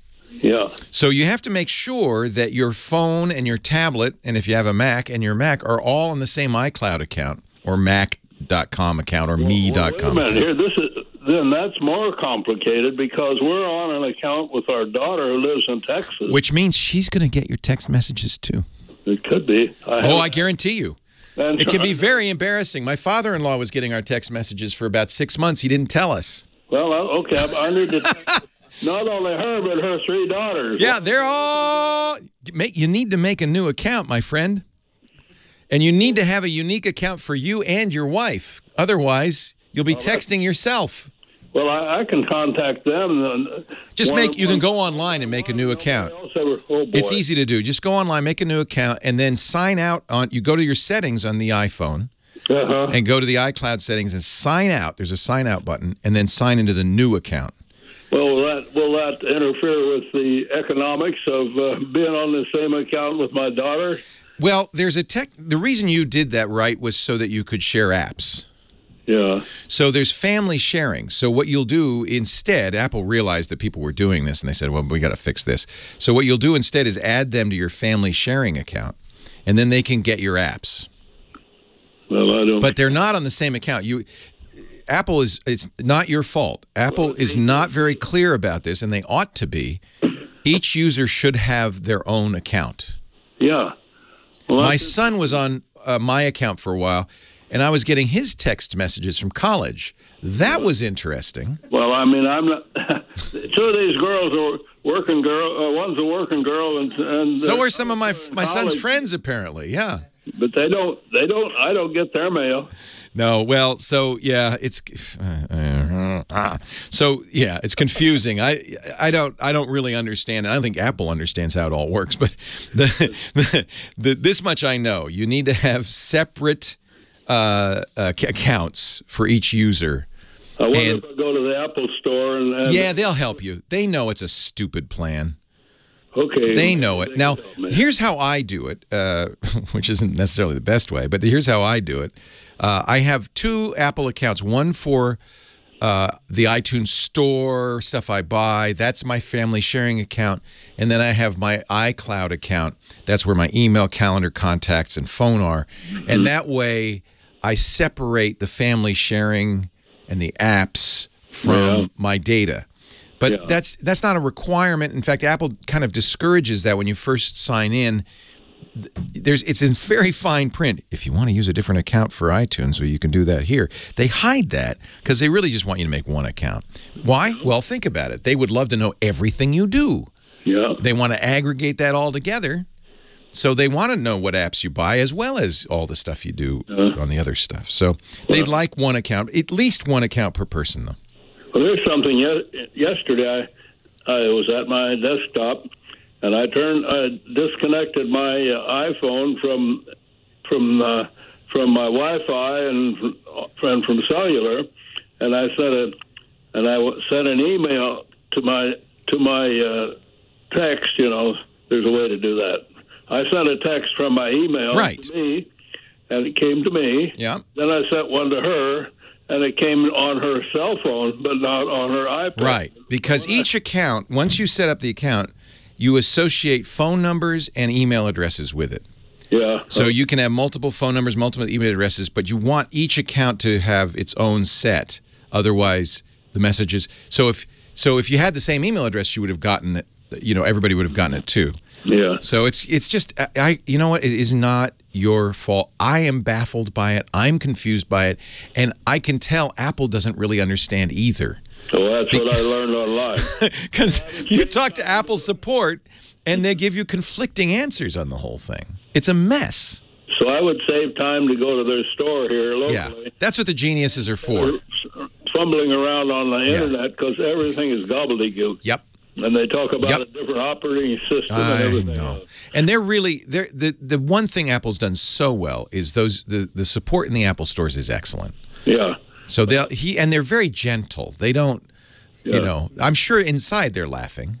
Yeah. I've been there with my granddaughter, and we've been over there several times. Yeah, no, they're great, and I tell you, that's why you pay extra for Apple stuff. Is the Apple support is superb. Yeah, that's right. All right. Okay, thank you. Hey, you're welcome. And can I ask you? I'm getting a problem. I get a blue screen, and it's they say you're trying to open up a DPC, and I've been online trying to figure out how to overcome those codes, and again, I could spend half a day looking at that stuff, and nothing ever works. You're going to get me started now. Yeah, should I just read?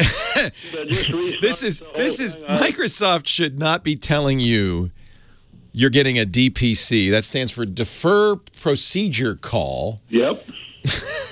And it's nothing you can do anything about, and it only is designed to obfuscate and confuse.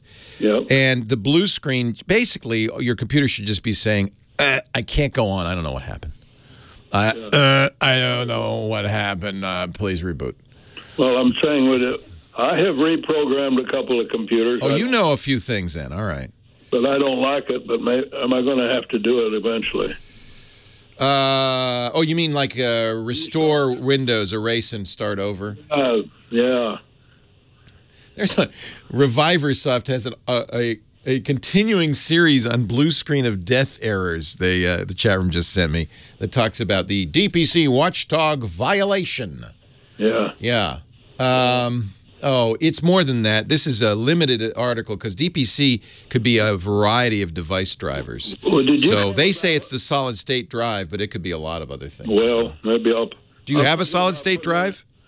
Yeah, I'm going to replace the hard drive. It's several years old, and I've got a new one there setting to put in. Maybe I'll just start all over with a new hard drive. Actually, it says even if you don't have an SSD, you may see this error. Yeah, a new hard drive with a new operating system will surely fix that problem.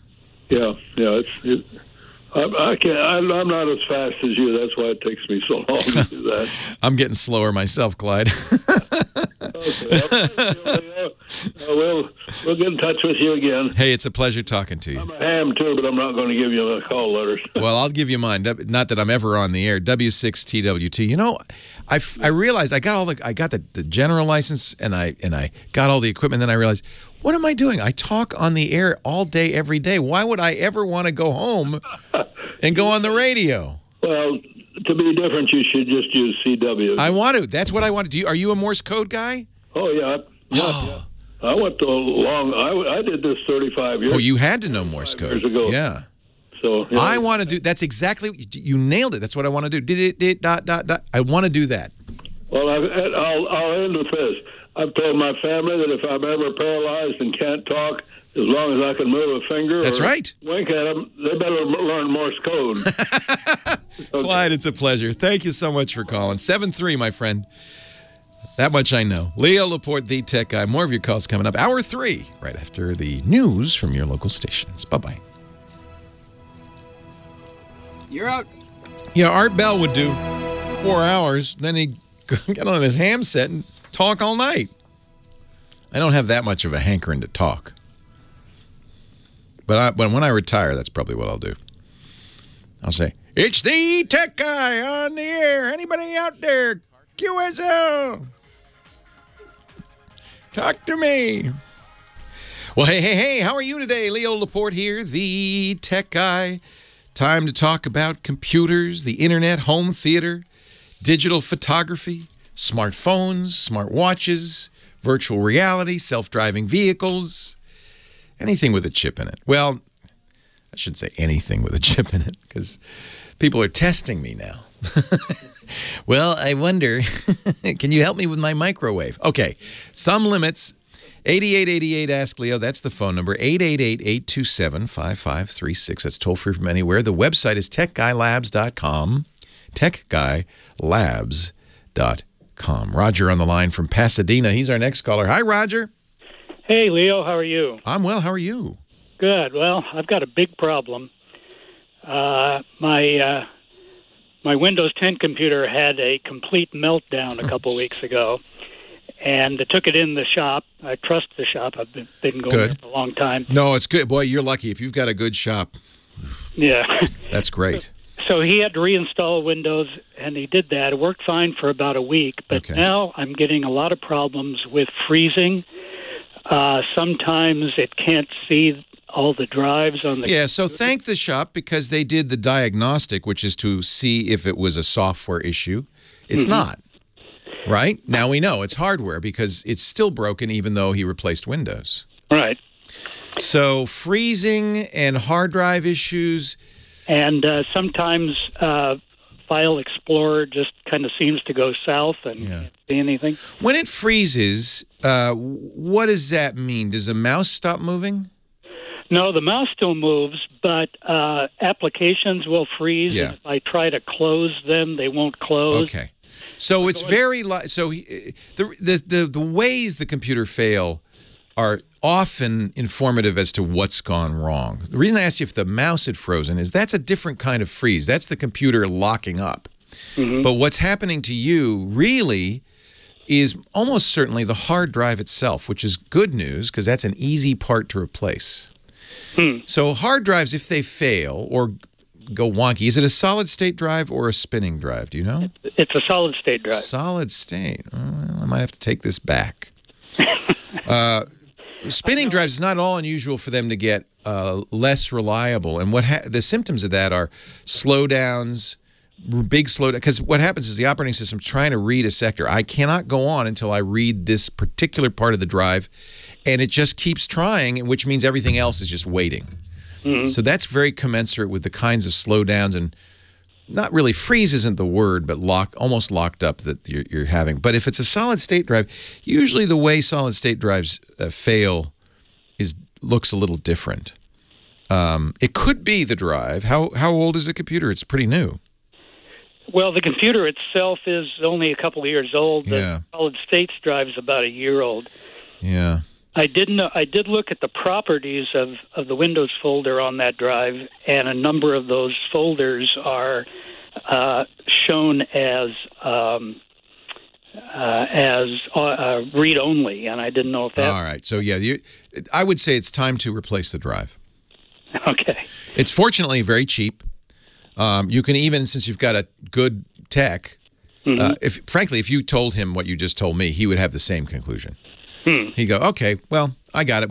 You always want to try replacing Windows first because you want to eliminate software costs. But once you've done that, and he did that in the most effective way, which is blast it out and start over, then you know it's a hardware issue. And the only question is where. Now, there are other things you could consider, and he will think about. Memory problems, flaky motherboard. Usually that would lock up the mouse, though, that kind of crash. Power supply issues. All of those can cause similar symptoms, but what this really sounds like is dramatic pauses or slowdowns. Yeah. And that's usually hard drive issues, reading the hard drive. One way he could test it, and he'll know this, I'm sure, is to run an operating system not from the hard drive, but from a USB key. You can download a free, you could do this, download a free copy of Linux like Ubuntu, put it on a USB key. Almost all the current versions of Linux have what they call live CDs. That mean you can run them off the USB key, not hit your hard drive at all. And if you run it off, you know, it's going to be slower because it's not a high-speed drive. It's just a USB key. But if you don't get these same weird major slowdowns and hesitations, that really does mean it's the hard drive. Because you haven't eliminated memory, you haven't eliminated power supply, you know, the motherboard is still, all those things. See, troubleshooting is a process of elimination. You slowly eliminate the things you can easily eliminate. And as Sherlock Holmes once said, whatever remains, Watson, however unlikely, is the solution. So that's what I would start with the hard drive. That's one of the most common problems. Usually SSDs, typically the way SSDs fail is abruptly and dramatically. Because they don't have the same situation a magnetic drive has where you can kind of read it. You either can or can't read an SSD cell. So, but a hard drive, you know, cells can get, or sectors, the equivalent can get harder to read, which slows everything down as it tries harder to read them. Okay, well, back to the shop, I guess. Yeah, he'll know what to do in this. This is exactly the kind of ongoing process that you have to go through if you have problems with a computer. Yeah. It could be something else, but if you got a good guy, that's great. He'll be able to figure it out. You may have, you know, his problem with it, you know, most computers have some form of diagnostics. Windows 10 has diagnostics, but they're of dubious value. They can't always tell what's wrong. So I think swapping the drive out or trying it, you know, if he's in a shop, he could just take a different drive and try it without any cost, you know, just the cost of his time, and see if that's the problem. Yeah. Okay. All right. Thanks for the call. Yeah, I would say the single most common issue with PCs is a hard drive issue. And the symptoms are slowdowns, unreliability, oddball crashes, all of those things. Stan in Irvine, you're next. Hi, Stan. Leo Laporte, the tech guy. Oh, hi. Hi, Leo. Thanks for taking my call. Sure, Stan. Thanks for calling. You ready for my question? I couldn't be more ready. I was born ready. Well, that's not true. But I upgraded my computer and software, and and I can't open the .xls files with Excel 2016, Windows 10. What happens? Are you double-clicking the files? Well, it has something to do with the Trust Center. The Trust Center. Ooh, that sounds dangerous. Yeah.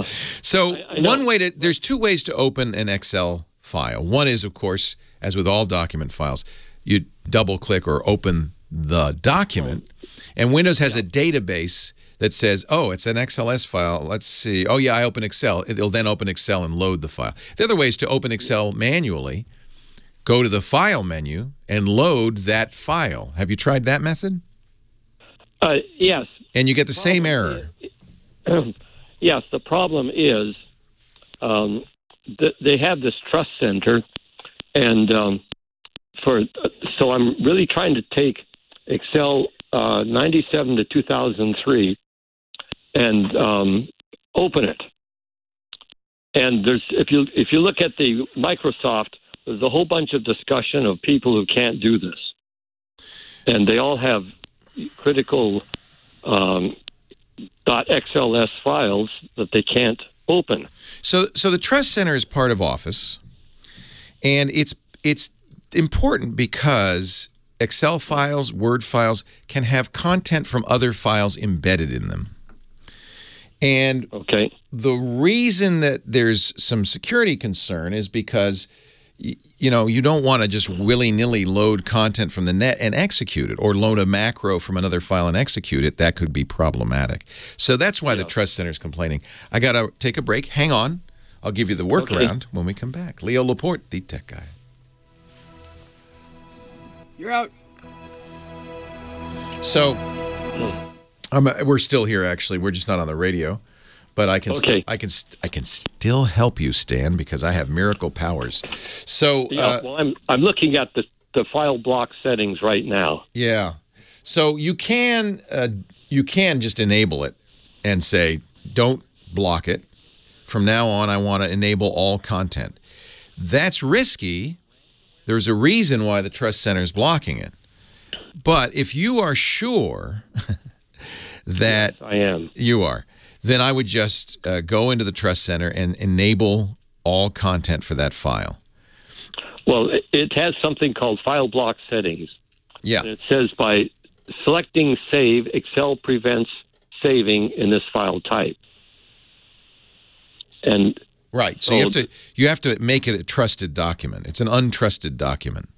Right. So it has content, what's called active content in it, that Microsoft. It's not that Microsoft knows the content's dangerous. It just knows that this is a common pathway for infections. So it tries to protect you. So, but if you are sure that the file is safe and that the content it accesses is safe, that's really important because it might have a URL in there or something. But you know where it came from, and the macro or the links are safe, then you can enable it. Make it a trusted document.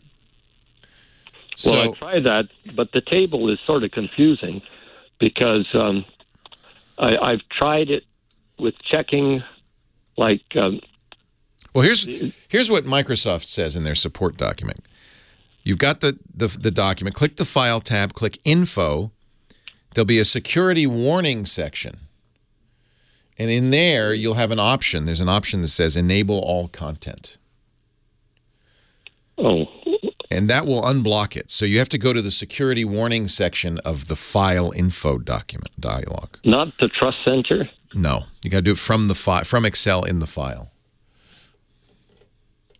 Well, this Trust Center is for Excel. Yeah, I understand. So, are you getting the yellow warning that says security warning? No. Well, what it does, it just flashes. Yeah. You see a file, it just flashes and it disappears. Yeah.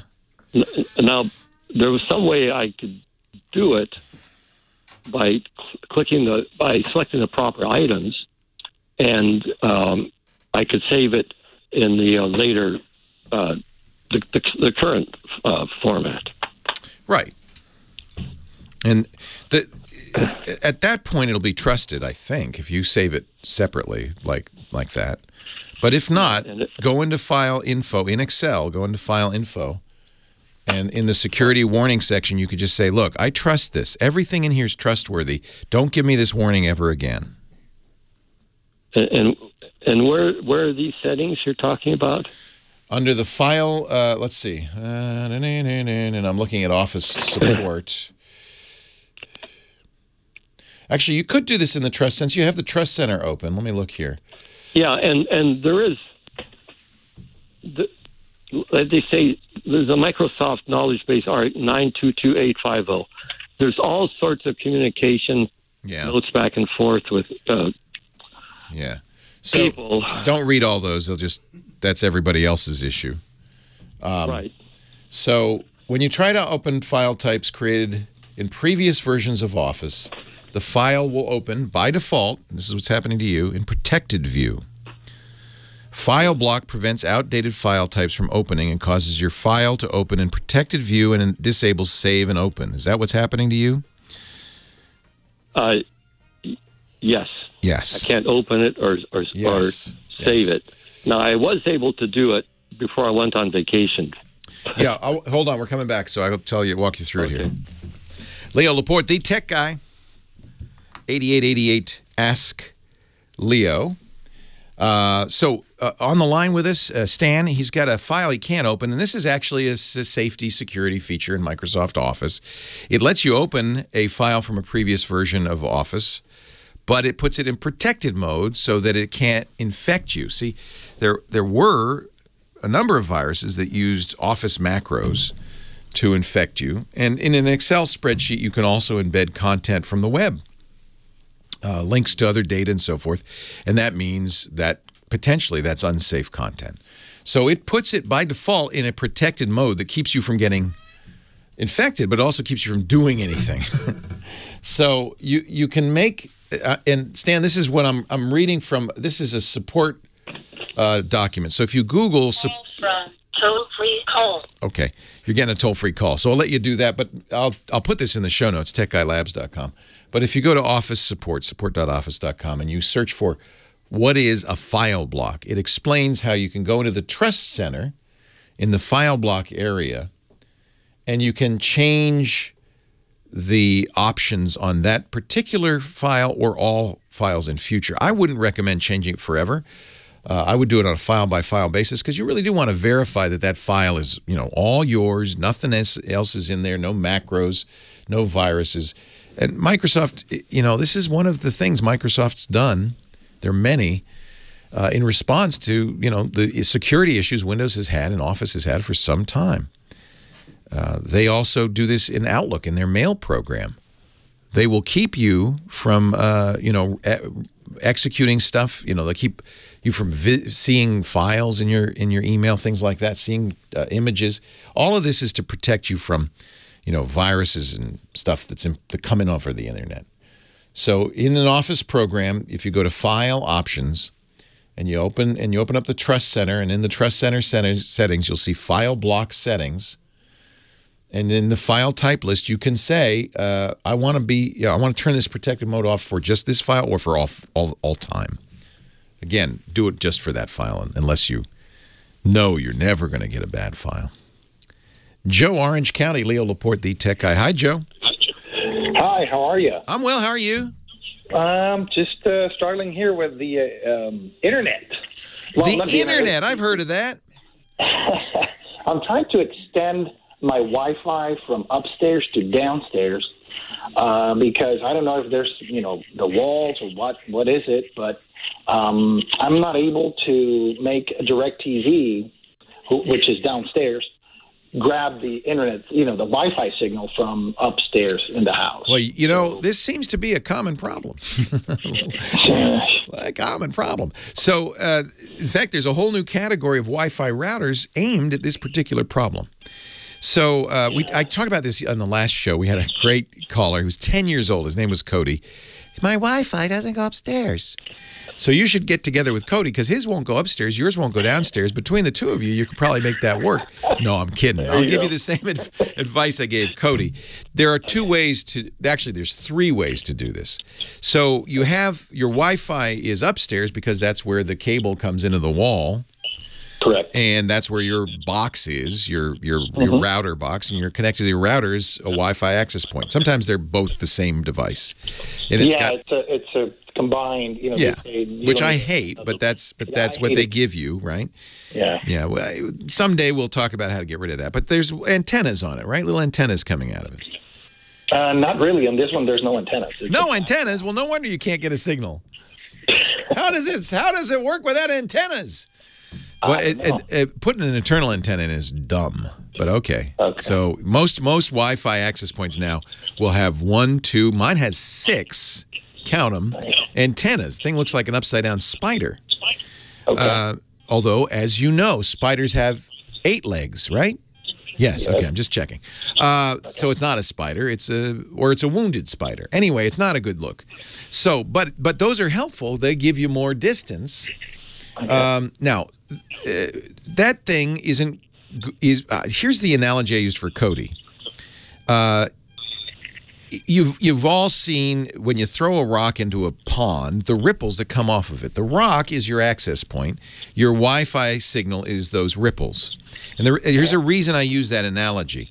There's a couple of ways to fix this problem. One would be to have another wired connection. So you can get out of the back of your router, there's probably an Ethernet jack.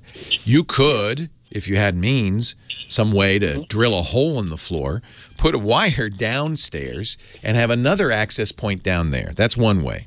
And that would, in effect, have another rock and a separate set of ripples. That's one way to do it. Most expensive, most complicated, but probably the most effective. Other way to do it is with a Wi-Fi extender. And what that does is you put that kind of midway between where you can't get Wi-Fi and where you can get Wi-Fi. So you put it where the ripples are starting to die out, but they haven't died out yet. And it just amplifies the ripples. Okay. Generally, if you're going to do a Wi-Fi extender, you want to buy it from the same company that made the base station. You got yours from the cable company. Is it cable or DSL or what kind of? No, it's cable. Cable. It's Cox cable. So you got the Cox box. And I don't know even who makes the Cox box. But so this is that would be another way to do it. And you'd have to figure out what extenders, you can do a little Googling, what extenders work with it and so forth. The new way is kind of interesting. And it's called mesh. Okay. And in essence, the way a mesh works is there's the rock, there's the ripples, and then the rock has a separate connection, wireless, to another rock in another part of the house that creates its own ripples. So it has, in effect, two wireless connections. A connection you can see and a separate hidden connection to another router. And that router can connect to another router, and so you can spread the ripples everywhere. And these mesh systems work very well for large houses, long distance throws, situations where because of walls or doors or stuff in the way, Wi-Fi just gets blocked. They're similar to an extent. They feel very similar to a Wi-Fi extender, but they're subtly different and they work better. Lots of companies are making these now. Google makes it. Google's Wi-Fi is a mesh system. Eero, E-E-R-O, they're a sponsor of some of our podcasts. A little disclaimer there, but they make an excellent system. The thing you'll notice is these are all much more expensive than your cheap Linksys router. The one I use at home is a hybrid system called an Orbi. It's from Netgear. It has 2 units, works very well. It's a little less expensive because it only has 2 instead of most of these have 3 units. Okay. The advantage of an Eero or a Google is you can add more units. You can continue to add units till you've covered everything. So, I mean, now the Eero will. Now, there's a third one that I just ordered and I'm going to be testing, but I've read very good things about it. It's from a really well-known enterprise Wi-Fi company called Ubiquiti. That's Ubiquiti with an I at the end instead of a Y. Oh, okay. They make the Amplify HD, and I'm hearing, and Gadget just reviewed it, said it's the best of the bunch. So I'll be trying it and reviewing it. Same idea. You have a base unit, and then you have 2 satellite units. All of the mesh systems have apps that you put on your phone that help you place them, that also help you manage the network. In my opinion, this is the new way and the best way to solve this problem. Leo Laporte, the tech guy. Wow, that was a lot of talking. So did that all make sense? Yeah, no, totally. I have a Netgear extender. Yeah, and that works best if your cable modem is a Netgear. I don't know if it is. No, I don't think it is. Yeah. I'm not there right now. It may still work. Let me see what Cox uses. So the other way to do that is, for instance, if you're going to do the mesh thing, and I didn't mention this, you're going to want to disable the Cox router. Not the modem you still need, but you don't need you don't want to use their router. So. And what if you have like an extend? Because I have old extenders where you have to actually plug in the Ethernet. So you plug the Ethernet to the router, then to the outlet, and then from another outlet you. Yeah, that's called power line. So it uses your power lines in the house like Ethernet. There's a disadvantage to that because they're noisy. Yeah. Yeah. And what I did is I tried. Okay, I'm going to connect that to the router. I have a Cisco router. But yeah. So what you can do, and this is probably the best thing to do, is get a router, a cable modem that Cox approves. Get rid of their junk because it's junk. Send it back, and you'll eliminate the monthly fee. By the way. Yeah. No, and buy your own. Yeah. That's cable modems are cheap. Yeah. So they have a list of Cox certified cable modems. Get one of those. It should be DOCSIS 3. That's the standard you want to for maximum speed. DOCSIS 3. Okay. Apparently Cox uses Netgear. They're telling me in the chat room. But get a Motorola Surfboard or something like that. An Aris modem. That's what I use, the Aris. And then it doesn't do any routing. It just translates into Ethernet. Then you get one of these mesh systems, plug it into the back, and it's going to do all the routing, all the Wi-Fi. Mesh systems need to be doing the routing to be most effective.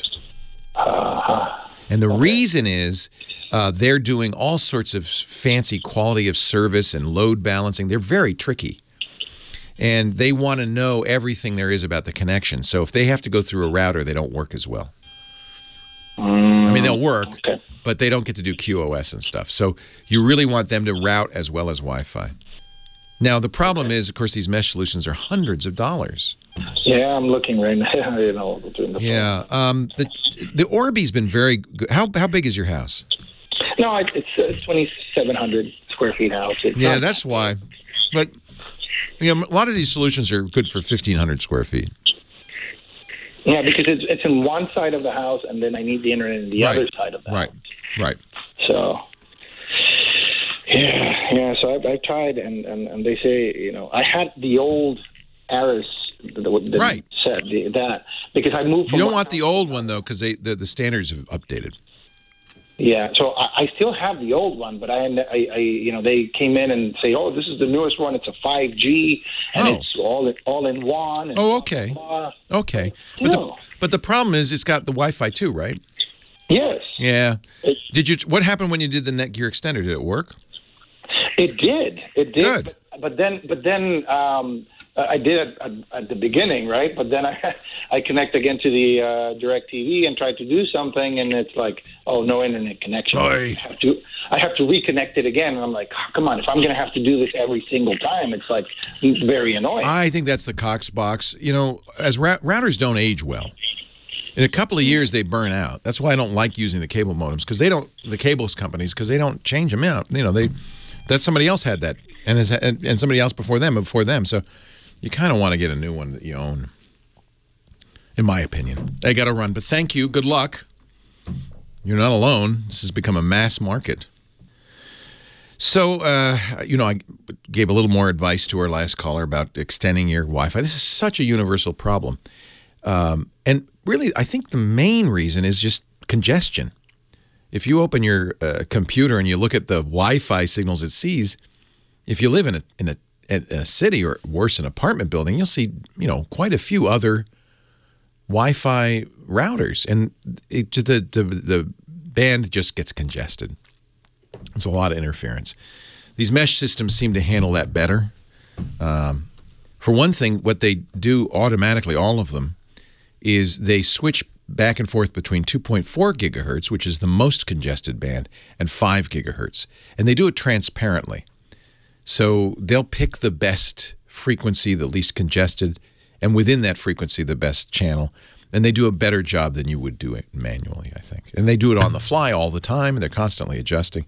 The negative, of course, in all these mesh systems is they're around $300, more or less.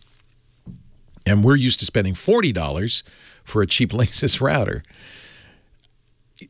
In my opinion, it's worth spending a little more. There's nothing worse than bad internet.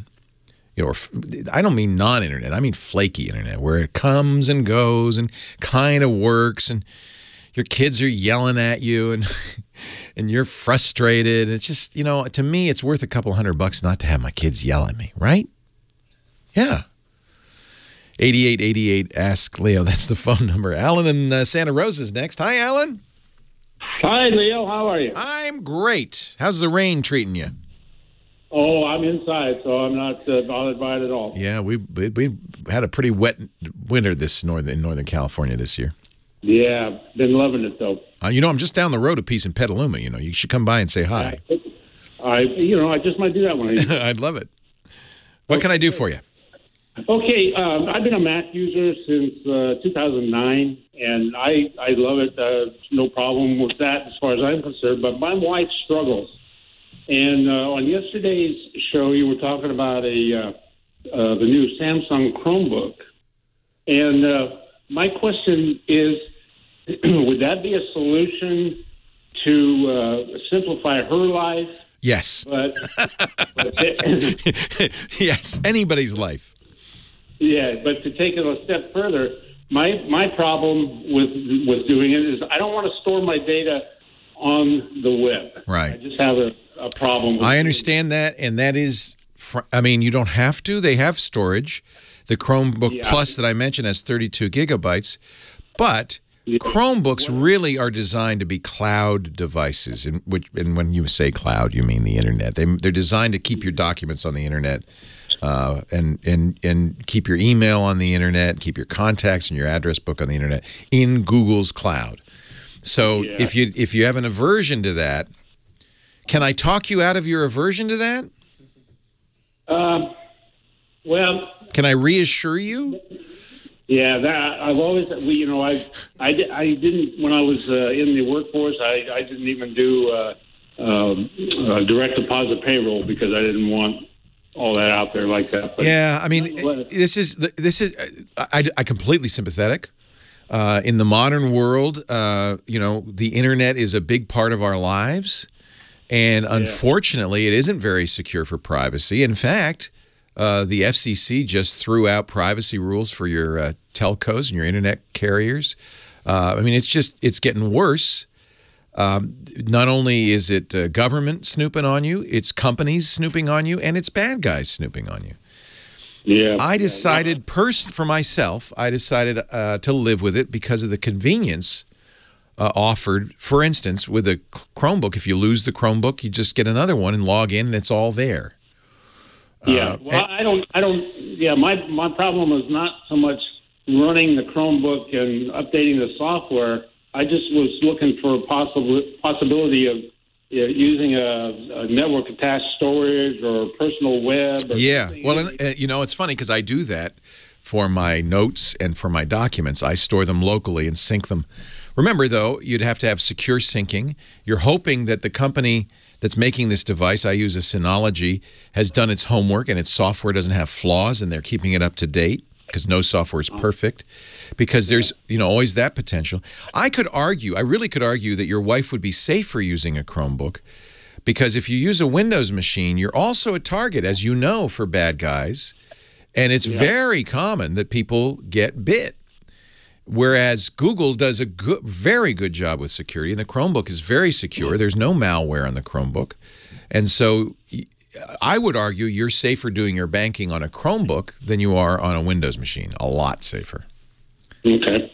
Okay. Well, maybe I'll just reevaluate my thinking on that. And, you're not storing anything super, if you want to keep stuff super private, I understand. I do completely understand.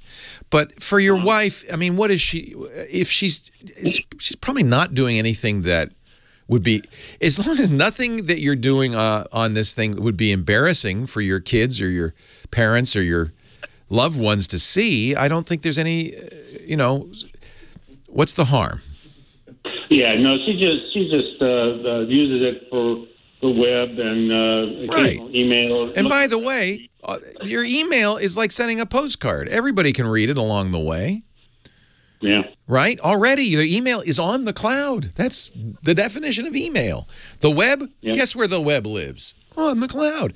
So a lot of what she's doing, most people do, is already in the internet. And your internet service provider sees everything. So I figure, well, frankly, I trust Google a lot more than I trust my internet service provider. And I think that they fight for your privacy with government. I think that they protect you as best they can in a difficult climate. Okay. So I'm willing to take the chance, and I do think you're so much safer that that's something to absolutely consider. Okay. I will do that then. Thank you. You're welcome. Very thoughtful, and you're absolutely right. And for years, I stored my data on, my files on Dropbox, a public cloud service. I stored my notes, my data, my serial numbers, my passwords, even my passport in Evernote, a public, secured, but, public note-taking service. I keep all my passwords, my most precious data, in something called LastPass, which saves it all in the cloud. So, I'm very aware of this, and lately I've been moving my notes and my documents off of public clouds into my own private cloud in my house and sync up with that securely with an encrypted connection and all of that. But, my passwords are still on LastPass, and there's a reason for that. It's convenient to have access to my passwords on all my devices. And if they didn't store the password file suitably encrypted, I feel confident that bad guys and government can't get into it. Only I have the key to it. LastPass doesn't have the key to it. Nevertheless, there's a risk. It's sitting out there, and if somebody were to get that, that's everything. That's the crown jewels. That's my, I shouldn't say this out loud, my banking passwords. I don't put passports in my Evernote anymore. I put it in the secured notes of LastPass. They're encrypted, but if somebody were to get that data file and bang on it and figure out that my password is monkey123, I would be in deep trouble. I didn't just say my password, did I? Oh, no. You know, I'm going to run. I'll be right back in a few minutes. And no, I'm just teasing. That's not my password. It's monkey1234. Our show will take a natural pause while I go change all my passwords. Coming up in just a moment, Dave, all the way from Hawaii. He's got an iPod. He wants to know what's next. We'll talk about that and lots more. One more segment to go as we continue talking about the wiles and the ways and the wiliest ways of the internet and the cloud. Leo Laporte, the tech guy. Thank goodness they don't know I spell monkey with a U. If they knew that, is my mic on? You're out, Leo. Thanks. Leo Laporte, the tech guy. 8888 Ask Leo, the phone number, but actually I shouldn't give it out because I think we're almost out of here for the week. What? Okay, that can't be true. Dave, you're next from Hawaii. Hi, Dave. Hey, Leo. Thanks for taking my call. Thanks for calling from paradise. Yeah, it does sound a little better than CA with all the rain you're getting. Yeah, what island are you on? Over on the Waikoloa side of the Big Island. Oh. The sunny side. Nice. Yeah, it's not bad. You're looking at the ocean right now? I can be. Don't. That's all right. That makes me, I'll be jealous. That's not. Yeah, it's a little breezy here today. We got some trades blowing, but all in all, it's pretty nice. I have a decidedly low-tech question. I'm going the other way from everyone else here. You got an iPod. Yeah, and I love it. And I'm old school. If it's not broke, why fix it? I still have a bunch of iPods. Exactly. Well, then let me buy them from you. Over my dead body. You know what I did when they discontinued the Classic? I went out and got a couple, the 160 gig Classic, because I knew there wouldn't be anything like that again. How did you know that? I mean, if they work so good, and even people like you are like hoarding them, why doesn't Apple make them again? Because you guys won't buy them. It's just you know. No, I've talked to a few people. Okay, you and your friends. Yeah. Have you looked at iPod sales lately? No, I don't. Yeah. So you could just imagine a graph. There's two lines. There's one that's going straight up to the moon. That's the iPhone. And exactly in the same direction, in the same angle, in the opposite direction is iPod sales. So the iPhone, for most people, replaced the iPod. Who's going to buy both an iPhone and an iPod, right? Well, but like if you're out just walking around your yard, mowing you your don't have lawn. to explain it to me. I own them. I love them. But it's so small. It's compact. It's got all your music. 1,000 songs in your pocket. Can you believe that? I know. I mean, and I'll tell you the other thing that's killed the iPod. What? Nobody wants to own music anymore. They want to stream it. They pay $10 a month for Apple Music or Spotify or, and they have 30 million songs in their pocket, and they think that's fine. Yeah, I can dig that. Unfortunately, I got 30,000 songs worth of CDs, and they're your music. And it's funny. I was thinking this last night that what we've done by doing this is we've commoditized music. We've eliminated differentiation. When I one of the highlights of my life. I had dinner with Paul Simon. Cool. And we were talking about Graceland. And this is a work of art. This is a work of art like the Mona Lisa, like the Venus de Milo. This is a thing that he created with 10, 11 songs on it, each of which he spent a long time thinking about, working on. And you hold it in your hand, and that's a work of art that he created. But for kids nowadays, music, and I think I know how this started, music is a service. It's not a thing. It's not a work of art. It's just a kind of continuous background sound. And I think we're to blame. You remember Muzak? Yeah. I think by creating elevator music and music everywhere, music constantly on, we created in our children's minds, and now their children are grown, this notion that music isn't a work of art. It's not a work at all. It's a constant river of sound, and they don't differentiate it. That's what I mean by commoditized. And the music now isn't really built to last. Well, and the music industry is going, oh yeah, okay, fine. Yeah. We'll make more, Yeah. bacon. We'll make more pork bellies. But, and so the music I'm listening to is music that, is still being played on the radio. It has meaning to you, though, right? Because those albums, you think about that album, you know where you were when you bought it, you know where you were when you listened to Diamonds on the Soles of Her Shoes. You have a memory of it. Yeah. It's not commoditized. It's a particular thing. And I don't think we treat music that way anymore. It's all disposable. I agree with you with that. It's definitely disposable music. So that said, I guess I'm just going to bite the bullet and buy an iPod Touch. They still sell that thing? Yeah, unless on the internet. You know what an iPod Touch is? It's an iPhone without the phone. I know. That's why I go in and look at it at Costco, and it's got all this extra stuff on it. I don't want. I know. I have a phone that does all that stuff. I just want something I can go out and put in my pocket, put on my wireless headphones, mow the lawn, and have just music on it. And so there are, I would guess, still companies making MP3 players. I think SanDisk still makes them, for instance. But you can't put your iTunes music on that, can you? Well, Apple, you could, because Apple has eliminated copy protection.